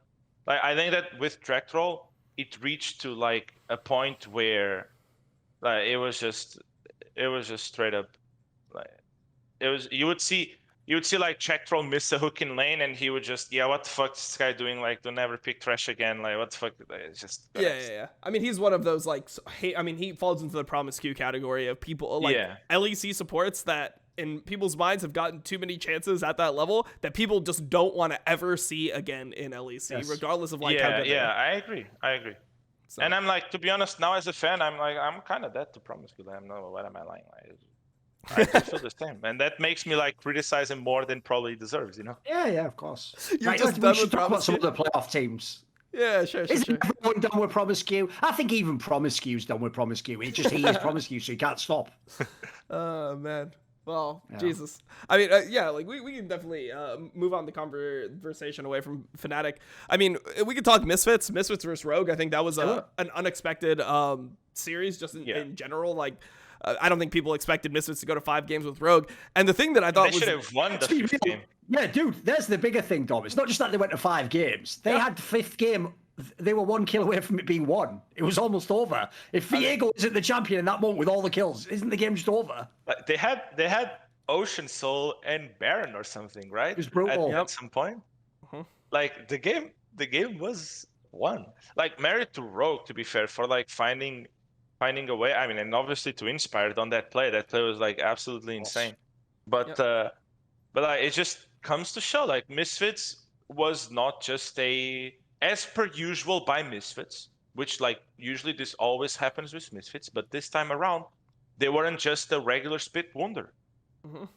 They actually performed pretty well in playoffs. So hopefully they can do the same versus Fnatic. Like it should be an interesting series, because I do think that Misfits' strengths don't come from Kobe, which is like a weird thing to say, right? Like when you look at that team. But yeah, I just think that like I think Veteo is like, playing amazing. Veteo and Razork for me are just, which that's why I think that they'll win. I think that like having a better mid jungle will just. It's a pretty good formula for winning in Europe in the playoffs, isn't it? I know. Yeah, it is. It is pretty good formula. Yeah, I mean that's actually why this match is fire though, because the stylistic matchup is totally different. Like you got the best bot, but then the other team has the solo laners and the jungler. So, like the problem I have with that, Guilhoto, I want to ask you this actually. Most people would agree Fnatic probably has the best bot lane, right? But isn't it pretty hard at the moment to just exclusively play through the bot lane and try and win the game? Like you've got to have something else around the map. I mean, I think that The hard thing about playing bot lane is that it's very easy to shut down bot lanes with a good mid jungler, like because your bot lane can't really play freely if enemy mid jungler is like perma hovering and they can be the ones controlling like what plays can be made around the map. So then you kind of have to be in a good position to send your support to influence it, which I think that Vander does also well, or at least well enough. But I do think that like it's possible to play from bot lane. But you just have to know that right now, if enemy team wants to dodge mage versus mage matchup, it's going to be hard for you. If enemy team can opt into a mage versus mage, then like Orianna, Azir matchup, that type of stuff that we were seeing last year, then I think that playing through bot would be pretty good. But I don't see Misfits opting into that, and I think that would be the best way, or the best chances that Fnatic would have. Yeah, I mean, I think the issue that I see is like when I think about Kabi and Vander, I feel like they've made a career off not getting shit on in games like this. Like, I don't think that those two guys are gonna exactly are gonna lose you a fucking like entire series by just getting bot gapped all 5 games. And I just really am not confident about Fnatic's like top side. I think Bubbo's like pretty flippy. I mean, this whole series that we saw versus Vitality was he would play well a game, he'd into game, play well a game, into game. Like that was just the progression of the series. But I think that Adam is a big weakness. And I think that here it has actually been surprisingly good throughout most of the series. And I think that here its style, it's like, it's pretty hard for Adam to deal with. Like, what is Adam going to play if here it just starts blind picking Jace? Like, what is he going to play? Olaf top into Jace with phase rush? All right, good luck. Like, we'll yeah. Well, we'll see it. You know, I would like to actually see how that matchup works. Top lane will be a bit hard. I think Razork will also follar Buipo, but that's just my opinion. Also worth pointing out, the Adam guy is not only a rookie, he's a total rookie. This is his first ever split. Like, he's only just played one series ever. Yeah. Like, people expecting that he was going to do all the stuff he did in the regular season. That's just, you just haven't followed games long enough, mate. It just rarely happens that you're as good in, like, the fucking regular split with no pressure as in, like, a playoff match. In this case, by the way, he starts in the fucking lower bracket and knows he's eliminated if he's out. Like, that's too much pressure to expect people to be at their peak. Like, I'd wait for next year to see where Adam's at. He's just okay for now. Yeah. And I told people before, you only had certain champions he was really comfortable. Everyone's like, no, he doesn't. Because they did that thing where, because on paper, you won on a champion, you must be good on it. It's like, this guy clearly has his champion pool he goes to every time it's available. It's Renekton, Olaf, and then, like, tanks. It's like Renekton, Olaf, and then hopefully you can get away with, like, a Mundo or a Tom Kench or something like that. But I just don't have confidence in him being able to play. Because I think the problem is that into here it's champion pool, I think it's really like bad matchups. Like here it's like one of the actual like Korean tops that has a clean Jace, like has like the ability to play like range champions. You can pull out Gnar. I mean, even though it failed in the Rogue series, like he's willing to pull out things like a Fiora, a Camille if it makes sense, like all those types of picks. And I just think that it's hard for Adam in that regard. The other thing that I wanted to talk about with the Rogue Misfit series is I felt like Rogue was ready to choke away that series. Like like if Inspired doesn't hard carry that game 5, I felt like it was the same Rogue that we expected from Spring, where, you know, like I hate to say it because Odo's my boy, but he did not look like he was like clutching it up when it mattered in this series. He had a bad game for sure. Yeah, I mean, he had a bunch of bad games. That's the thing, because here's the thing, Guilhoto. The reason we bring this up, right, is even though Rogue has, like, in all these playoffs, the last few, they've always had, like, times where they were a favourite and then they lose, or they, like, lose in the big clutch game. Obviously, even in the regular split, most of the games they lost, like, they're winning, and then they just inexplicably lose mid-game, right? When we've tried to, like, talk to any of the Rogue members and, like, even just bring it up very gently, like, is there any possibility, you know, choking? Inspired. They always just... They do the usual thing where they just deny it completely, like it doesn't happen. No, it's just except for Inspired. Inspired. Game. Except for Inspired. I guess he gave it a little bit. Yeah, he was sort of like, he at least was open to the idea. He was fine. This series right here, every single analyst in Europe, every single analyst had this like 3-0 or 3-1 for Rogue. Nobody had Misfits winning. Nobody. So like this they have to wake up to this surely. Because listen, if you don't wake up now in the first round of the playoffs and you've got another life, you're going to go to Worlds and just get spanked. I'm telling you right now. Yeah, and I do think that like when it comes to best of series, that team, I don't know who, but that team is known to choke, and they did. I mean, I think Larson in this series versus Misfits, they did, and it's like it's stupid to deny it. Now, I also think that overcoming a series where you're like technically choking is like one of the best ways for you to overcome that part. Sure. So I'm actually like really exciting to see what Rogue does what Rogue does next. Do you have Rogue over Mad? Yes. In the next series? Okay. Yeah. Respect. I mean, I think that they're the best team. Most people would say, surely Mad is exactly the team to make Rogue choke, right? Yeah, but that's what I want to see. Like, I do think that like this one is like the one where they did like it's their best opportunity to overcome it. This is how they get it out of their system, by winning this one. Yeah, exactly. So then I think that they would be favorites. I also think that even though I think LDI is doing really well, I still think that like, Inspired right now, not only from this series, you know, like because people started calling Inspired MVP after this series. The people that did it are just dumb. Like Inspired was the MVP because he was the best performance in the regular split, but like he is just right now he's playing like amazing, and like the Larson humanoid matchup is also, I think it will be like I think humanoid is got pretty mental even. edge over Larson. Yeah, maybe, yeah, but that's the thing. Like I'm going with Rogue because I'm under the assumption that this win against Misfits nullifies some of the mental blocks that Rogue has. For me, if that doesn't happen, then forget it. You know, like Red Lions will just run with the series. I just feel like it depends on like what series you end up over you're choking in. If you're like choking in the first round and you're playing fucking Misfits, I feel like you don't get the same amount of like confidence when you overcome that, because it's not even like the team overcame that. It's not like they were tested and then in game 5 like everyone was like playing well and they were like poised to win. It just felt like Inspired hard carried the fucking game. So I don't know how much like Larson and Odo could take away, because those are the people that I would say, like, I think Odo had a really good game 1. He had a pretty decent game 2. It was just that the Camille got fed by like jungle situations and things like that.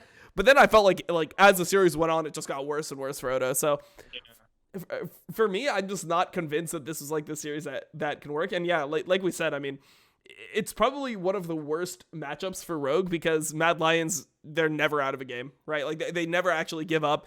It feels like they're always poised to win. I mean, Upset was on. You see, there was an interview quote actually from Humanoid about this topic where he basically just said, like, everyone's saying that we have like, you know, this amazing like mid game macro. He just thinks everyone else just doesn't know what to do, though. Like, it's not. He doesn't think it's that they're amazing. It's like they just get to do what they want to do, and other people are just doing whatever. Like, what the fuck? Like, it does seem like that in some of these games. I am gonna say though that I don't think there's much difference between NA and EU when it comes to mid to late game. And now Dom will get mad at me, but I do believe this.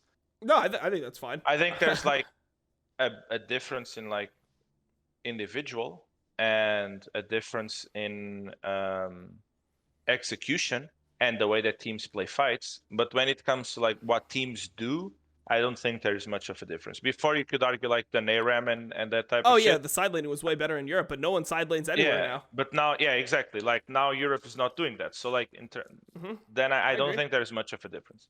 Yeah, individual though, like that's a different beast. Yeah, exactly, and that's like why I don't feel like a team like TL could never beat a top European team. But that's my biggest issue, is that like over the course of a game, I think that when you play against top Asian teams, and people are gonna say I'm LPL fanboy, all that stuff, right? Like no, I think it's really hard to beat a team like RNG mid to late unless you shit on them in lane. Like it feels like their decision making is so like crisp. Like every situation, it feels like they go into a Baron, they know exactly how to turn, how much damage they do. Like they're just better at assessing those types of situations. No, Dom, FX is crisp. That RNG is Ming. Yeah, Ming. I meant RNG is very Ming. That's what I meant. Would you agree with me then, Dom, if I say that in the last 3 years, that's right now is where there's like a much bigger gap between Europe or like West to China than NA to Europe? Yeah, I mean, I'd say definitely. I'd say definitely. I think that the thing is LPL has kept on getting better. I don't think the gap was that big, no? Like, I think LPL right now is just...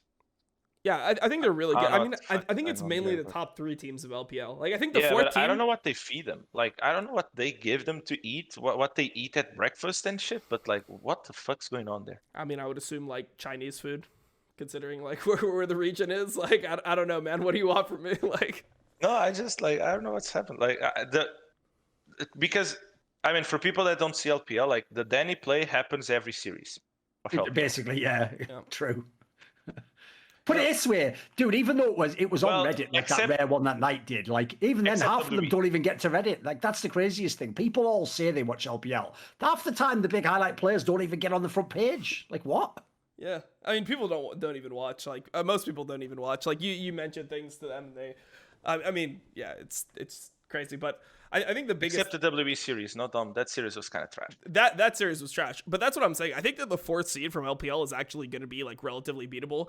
I honestly think for the West, the worst 4th seed to come out of LPL would be RA, because RA kind of plays like a Korean team. Like they're very like stable in their approach. They have like the carry mid laner. But I feel like teams like WE, if LNG ends up making it, I think that those two teams are like more crazy and they have more like big flaws that you could actually exploit. But I think that it's mainly just the top 3 teams in LPL that look really unbeatable to me. Like maybe EDG could be like Rogue-esque, where they have that choking feeling where you think they could underperform, but I don't know how RNG or FPX could get beaten by an NA or EU team at this Worlds. Like it just doesn't make any sense to me right now. And the thing is, like, all those teams are kind of like Mad Lions. Like those teams have that Mad Lions quality where they're not gonna stop fighting and like battle back into the game. Like you can kill, and so unless you have crisp mid to late game, I think it's really rough. I saw you wanted to jump in. I mean, my hope would be Mad Lions though. More than Rogue, my hope would be Mad Lions. Even though I'm putting like Rogue beating Mad Lions, I just think that Rogue is also dependent on shitting on lane, and they wouldn't be able to do it. Yes. So then my hope is more, if there's a team that can do it from the West, it would be Mad Lions. Because right now I also don't think G2 could do it. Yeah. Yes. I mean, let's be real. The ability to play from behind would be the best factor to have right now against the top LBL teams. Yeah, exactly. Perfect. Yeah. I mean, shit. I mean, we'll have to see. We haven't talked about G2 yet, and I feel like that's a perfect segue. So let's talk about this team. Yeah. I mean, we've talked about them so much, and we always say the same types of things, like, oh, they look like a different team without perks. Like they look way more stressed when they're losing. But at like this point, I mean, I don't really know what other angles like can you have. Like, what's your mentality around G2? Do you think that like the players are just playing worse individually? You think that they're in their own head? What's your take? I mean, it's kind of giving me Alliance vibes in a way. Oh shit. But I mean, I think it's more that like, I think Caps got caught up, and this is something that people dodge a lot. Like that this Caps is still this unreachable god. I think that he's like insanely good, but I think that like some mid laners are catching up. Like the Caps can't go into games and just completely 1v9. I mean, he feel almost like did. The LeBlanc game, like he almost did. But could he? He couldn't. Could he? Did he? Yeah. I mean, but you know what I mean, right? Like it means like if this was like if this was 2019, are much closer. Yeah. If this was 2019, Caps in the LeBlanc and the Syndra game, he would have just carried those by himself, mate. You'd never win. Just think like on 2019, like the one closest to Caps was Nukta. And after that, like people just like I still think he's the best mid laner in Europe. Don't get me wrong. It's just like the level between him and the other mid laners, I just don't think is like that high anymore. Like, I think that Larson, Humanoid, even at some point Veteo, like they started to like catch up. They are not there yet, but they started to catch up, and they won't be like, I don't think he'll be like shit on by Caps anymore. And then for me it's like I don't know, it's just I feel like without that G2 needs to be way more crisp when it comes to mid late. And I feel like they still have the same mentality with perks of like fighting a lot, contesting a couple of things that they shouldn't. And a lot of the times back then, what would happen is that they would come out with incredibly outplays and like it would be amazing. But right now with teams catching up a little bit, I think that's kind of like fading away. Yeah. I mean, I think the biggest issue for me is that, like, it just doesn't feel like their top side is the same. Like, somehow they didn't change their top side players. But in, like, even the early game, it just feels like they can't play around Wonder's lane, like, ever appropriately. Like, either Wonder is, like, inting before he gets people up there, or, like, people just aren't coming there when they need to be there. I just feel like their whole, like, top lane situation is completely, like, coin flip now, which was never the case. And I don't know what to really put it on, because I definitely think Wonder is playing worse individually, but I don't know why they can't like still do the same things that made G2 strong. I mean, they were one of the first teams that actually like dove early game in Europe. They were one of the first teams that would do the level 3, level 4 dives, just have Caps roam with Jankos, stack a wave, 3-man dive, and like they would just win games off that. And I feel like that's completely gone. So do you have any insight as to why you think that they're just pretty much enabled to do it? Do you think other teams are just better at defending these types of dives? I think teams are better, and I think that like G2 didn't really grew that much. I think as well that the main difference between Perks and Reckless, and I obviously think that Reckless is the best AD carry, but Perks is like way more aggressive in lane. And with that style that G2 had, I felt that would fit like a little bit better. So when you start adding everything together, then I think it's like I don't even think that like G2 necessarily got worse. They just don't have like this huge individual edge to the other teams anymore. Even if they get like Reckless and they still have Caps, I think that mid they caught up. I think that there are top laners and junglers right now better than Wunder and Jankos. So like then it's kind of like, yeah, then you will fall down. You no longer have the 5 best players in each role, and the gap between those players is not as big. Yeah, for sure. Thornton, what's your take on this? Because it's something we've heard from G2 players themselves, that it's like they don't actually feel like they've gotten worse, which obviously no team's ever going to be like, yeah, I just think we're way worse, and like we're mentally out of it, we're choking, I don't feel like we're going to do well. Like no one's going to actually say that. But the angle that they always go with is like, we haven't gotten worse, but the other team has gotten better. Now the issue I have with this is obviously like, I mean, everyone's getting better all the time. So, like, if you didn't get better and everyone else got better, you got worse. Like, if you didn't improve at the same rate you had been improving, you're getting worse comparatively. But then also, like, when you go to Worlds, I mean, the standard is this, right? Like, G2 has made semis or finals in the last 3 years. If they don't make semis or finals, like, they have then gotten worse. Like, they've positioned worse in the world. So, where do you come down on, like, this whole mentality around G2 not getting worse, other teams getting better? Right, the problem with this is like just the eye test alone shows you their players are worse and people have caught up. Like one of the problems I see with their team is think about the dynamic they have as a team, like wherever your strengths in the game. So okay, you have like Reckless and Mickey X. They're both individually good players, but they don't seem like they fit together very well or have the same philosophy for the game. And then how do you possibly make it? Like, what lanes are you playing? What dynamic tension is there in this team? Like, normally it goes like this. You either have an amazing bot lane, and then like the mid laner maybe is like a fucking just safe mid laner. That's why you can play through bot all day. Well, Caps isn't safe mid laner. And then when it's solos in Europe, you want to have 2 strong solo laners. That way the jungler's actually drawn between the 2. Right now, you just, before the game, you just order from a menu, right? Do I want to just fuck Wonder all game long, in which case you can do anything you want, Caps, we're just going to get all the kills on Wonder, or should I just leave Wonder entirely since he can't carry the game on his own anyway, and they'll shut you down, Caps? Like, where's the dynamic? What tension do they have to play off each other? It's like, I even think in the team, like, this looks to me from the drafts, like even the coaching staff, I don't think they know how this team's supposed to win. It looks like they just pick strong champions in the meta and just hope the team can execute. Like, what identity does G2 have? Like, anyone in this call right now, if I had asked you, right, I'll do like my old fucking grilled final question, right? If aliens were coming to Earth now and they destroy the Earth if they win a best of 5 against G2 with their alien representatives, what would we draft for G2? What lane would we play through so G2 wins? I would be surprised if you could answer, because I don't know myself, mate. It seems like they're a bit lost. I'm saying Caps, TF, Reckless, Tristana, and fucking Prey. That's and Prey. Yeah, the third step is Prey. Yeah, I would say probably the same, but TF probably Rise just in case the aliens outskill us. Yeah, that's definitely a 2012 question. It's like, let's say the whole Earth is destroyed by aliens. Like somehow people would find like a way to be upset by this in 2021. Like we'd have to see exactly how. Yeah, wait, COVID ends. Nice. Guilhoto's point about teams catching up overall, even if you just look at catching up in terms of making better squads to go against G2, back when they were at their absolute peak in G2, the 3rd and 4th and 5th best teams were, depending on what order you want to go in, fucking Splice, which was the busted up one with like Yeah, Corbin, Chachi. Norscaren, Vizachat. So they were like an okay team with a very limited playing style. Vitality, also a mega limited playing style and super gimmicky players. And you had Schalke, who kind of just played a bit boring and they had upset. That was it. Those are literally outside, like you basically, it was G2, Fanatics after, and then there's those three.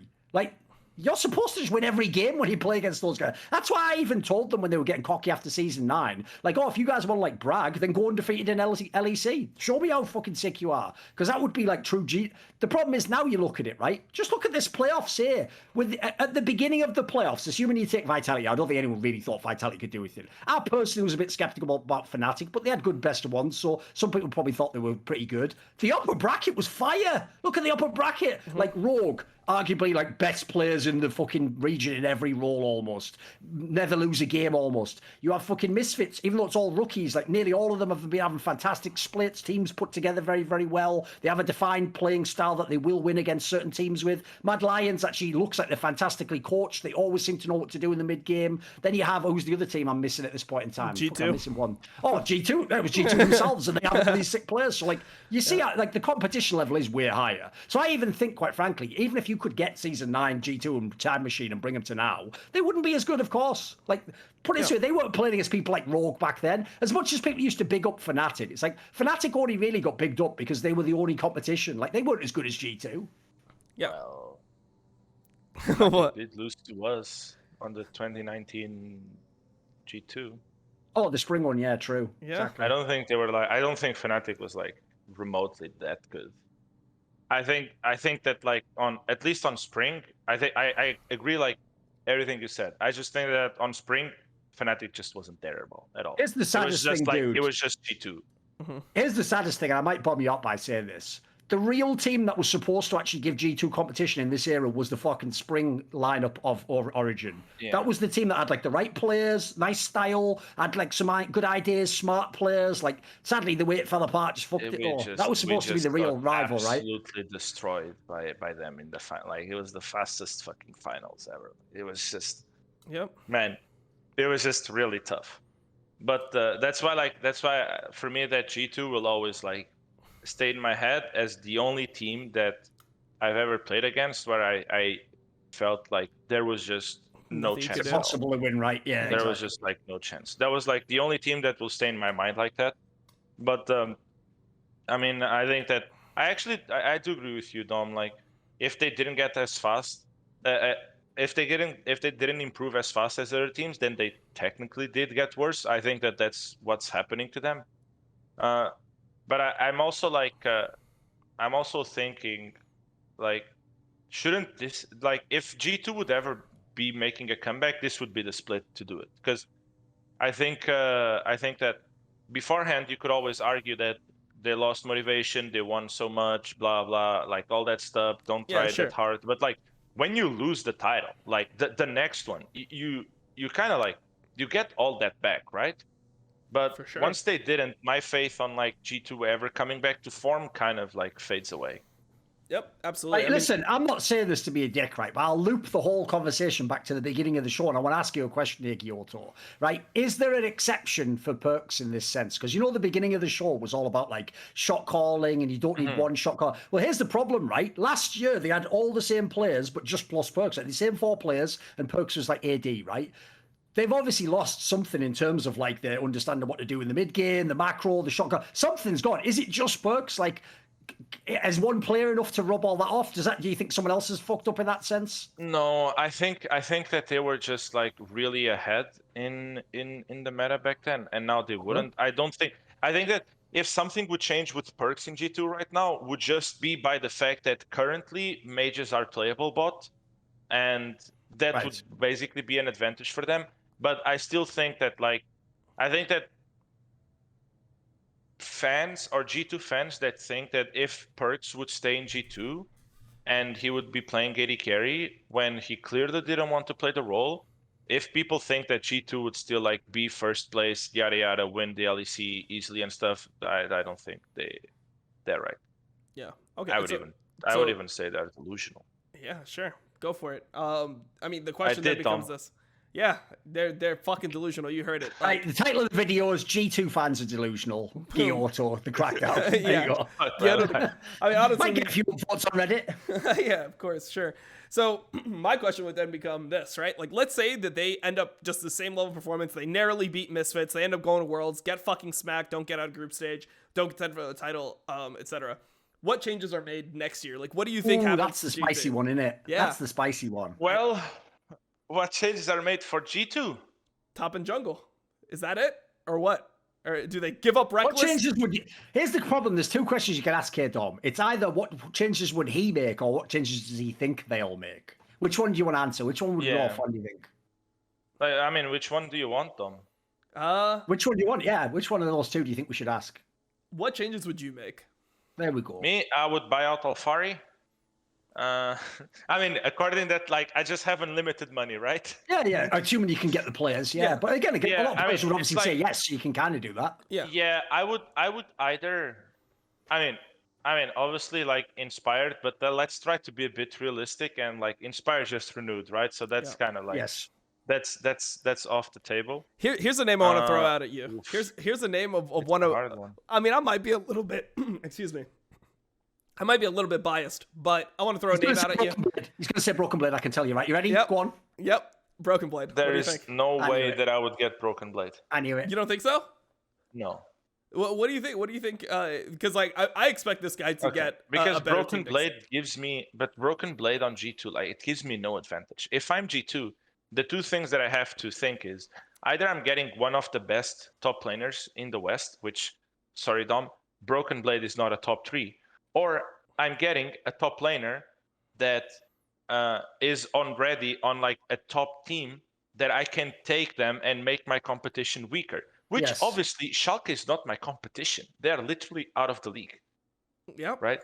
Sure. So then I'm either getting Alphari. I don't think. I mean, ODOAMNE is like a hard one, but I don't think I'm getting. I just feel like there's not enough ceiling. ODOAMNE. I feel like there's not enough ceiling with ODOAMNE personally.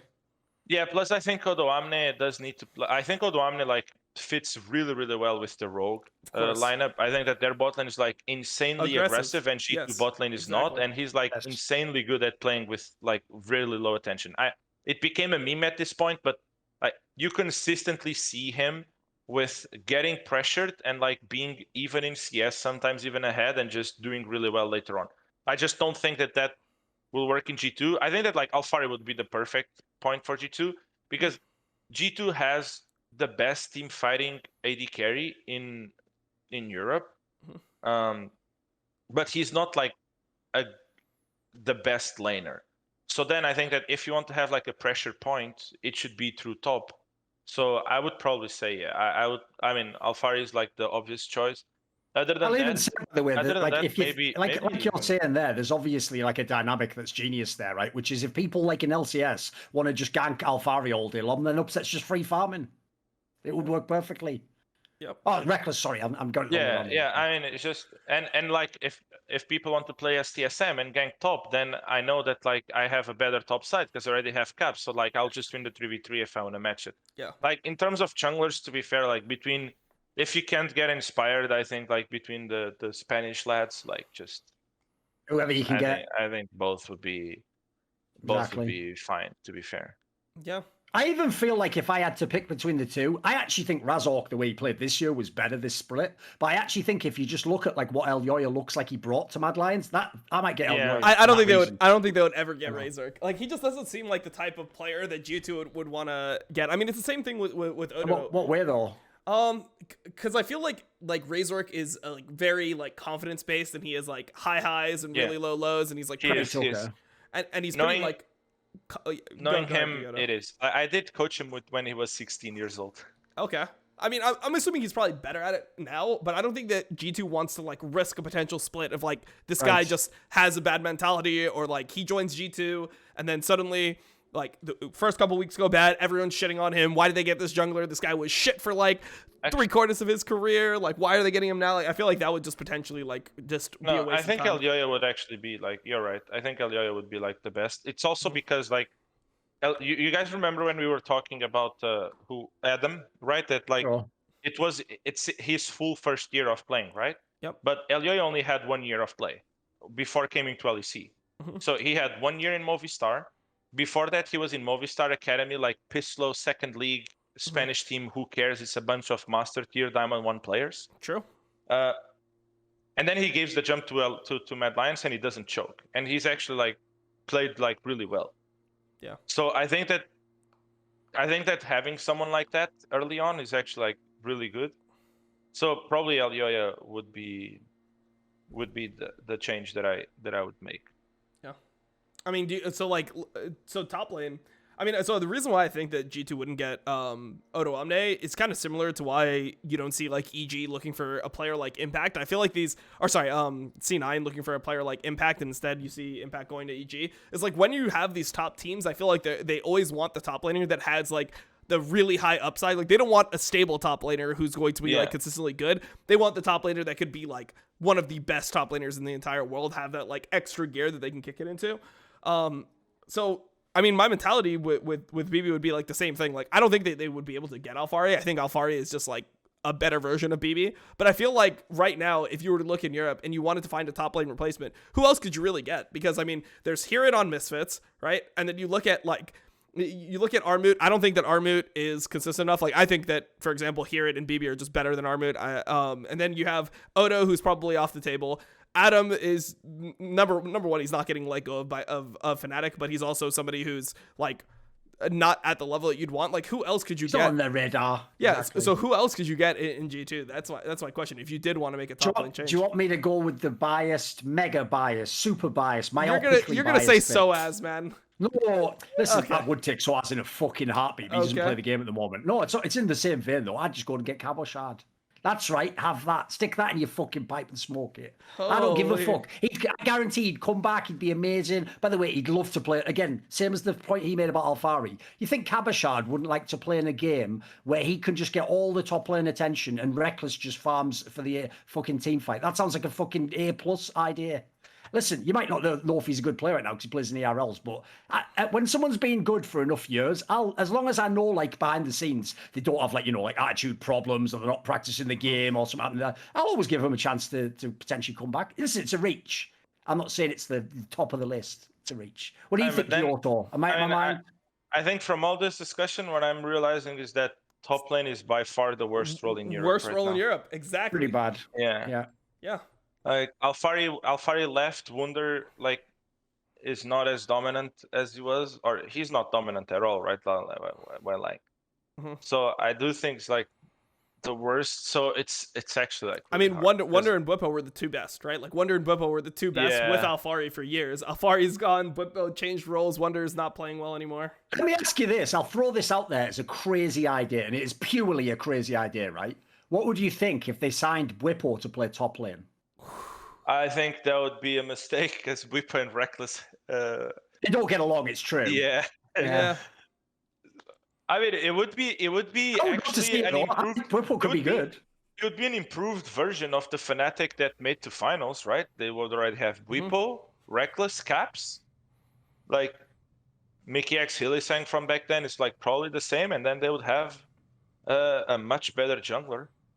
Yeah, I don't know. I mean, I feel like Bwipo for top lane was just more exciting for me than Bwipo in jungle. Like, I think that he's fine in the jungle. I don't think he's bad, but I feel like he's just kind of a mid-tier jungler, and I think it's pretty like. I mean, I think that it's harder to find a really good top laner than it is to find like a pretty good jungler in Europe right now. So yeah, I would like to see him play top again. The top lane conversation is actually pretty hard because like if I'm even thinking maybe this guy is not 100% wrong with the BB, then something must be wrong with the top lane in the region. Yeah, that's what I'm saying. You get to thinking, and it's like the BB thing does sound like pretty. I mean, I'm expecting him to go to one of. I'm expecting him to go to one of two teams. I think like the stretch is G2, but I would think the Vitality would be crazy not to get a top laner like BB with their current team. Like they have these rookies that like can't do anything in lane. They're pretty much Renekton bots. Like I feel like that's the perfect team for him, right? Like because I'm even thinking like role swap a mid laner to top, but even that I'm like, nah. Got a point there. Wait a minute. Xiaohu was like an amazing mage, like, stable mid laner for many years, and then he sort of reinvented himself. So basically, Froggen could just swap and then oh, G2 God. and they win. So this is where you're right. But then the main strength of Froggen is gone, because then That's true. on top lane he can't have 300 CS at 22 minutes. Yes, exactly. True. So what would the point be? So then, who is like a scrappy mid laner that could roll swap top for G2? Mickey from XL. No, okay. Now we are going too far. He would catch a plane after 2 scrims and go home Oh man. All right. Well, I mean, we talked about Froggen, so I guess this is the last episode of the Crackdown. I do not think Froggen would be a good top laner. Sadly, Dom, the problem is you actually watch League, so... Actually, what about leader for top lane? You want him to roll swap? Dude, by the way, he'd have a really interesting champion pool for top lane. His yeah, melees for sure. are kind of insane. He would just need to learn, like, he used to do it a lot. He used to do it a lot in ERLs. He'd bring the did it in the ERL, yeah. Yep. Like, his Renekton's cracked, his Aurelia is cracked. Can still play like the Lucian top, Rise. Lucian top's coming. Yeah, right. Rise flex. Like, actually, maybe that's the play. Leader top for G2 next year. All right, perfect. We got it. Well, I mean, we're normally done with the episode here. 2 hours and 2 minutes. It was a long one. I know you got scrims coming up pretty soon. For your teams, is there anything that you didn't get a chance to bring up on the show that you wanted to discuss? If not, we could just end it off here. No, I mean, talked about everything. It was actually like really fun. Yeah, man. I've got a quick question just before we end. Sure. Like, since we made all that point about the broadcast, and as I mentioned, at this point, we are actually we're the story creators for the LCS. We make the storyline. So let's make a storyline. Like, here's the question, right?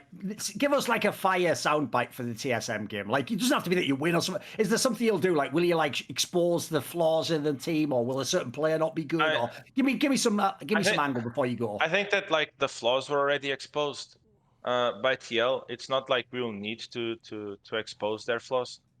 I just think that it would be really unfair for the whole league if we allow TSM to make it to Worlds with their current form.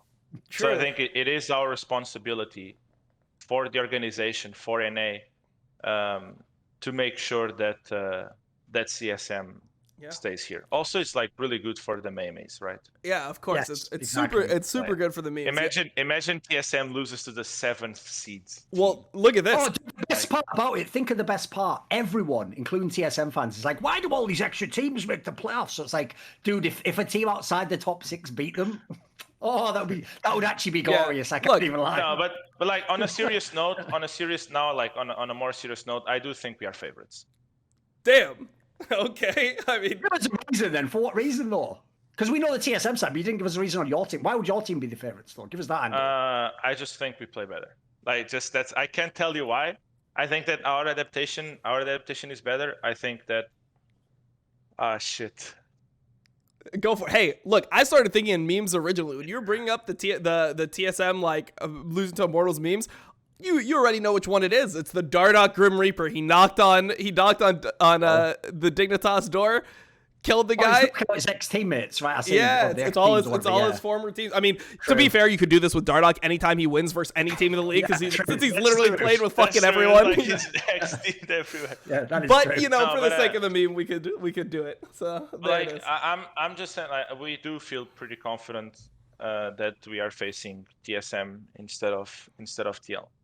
All right, perfect. I think that it's a team that can't punish us early because they just can't punish teams early. And whenever we face something like that, we feel like pretty confident.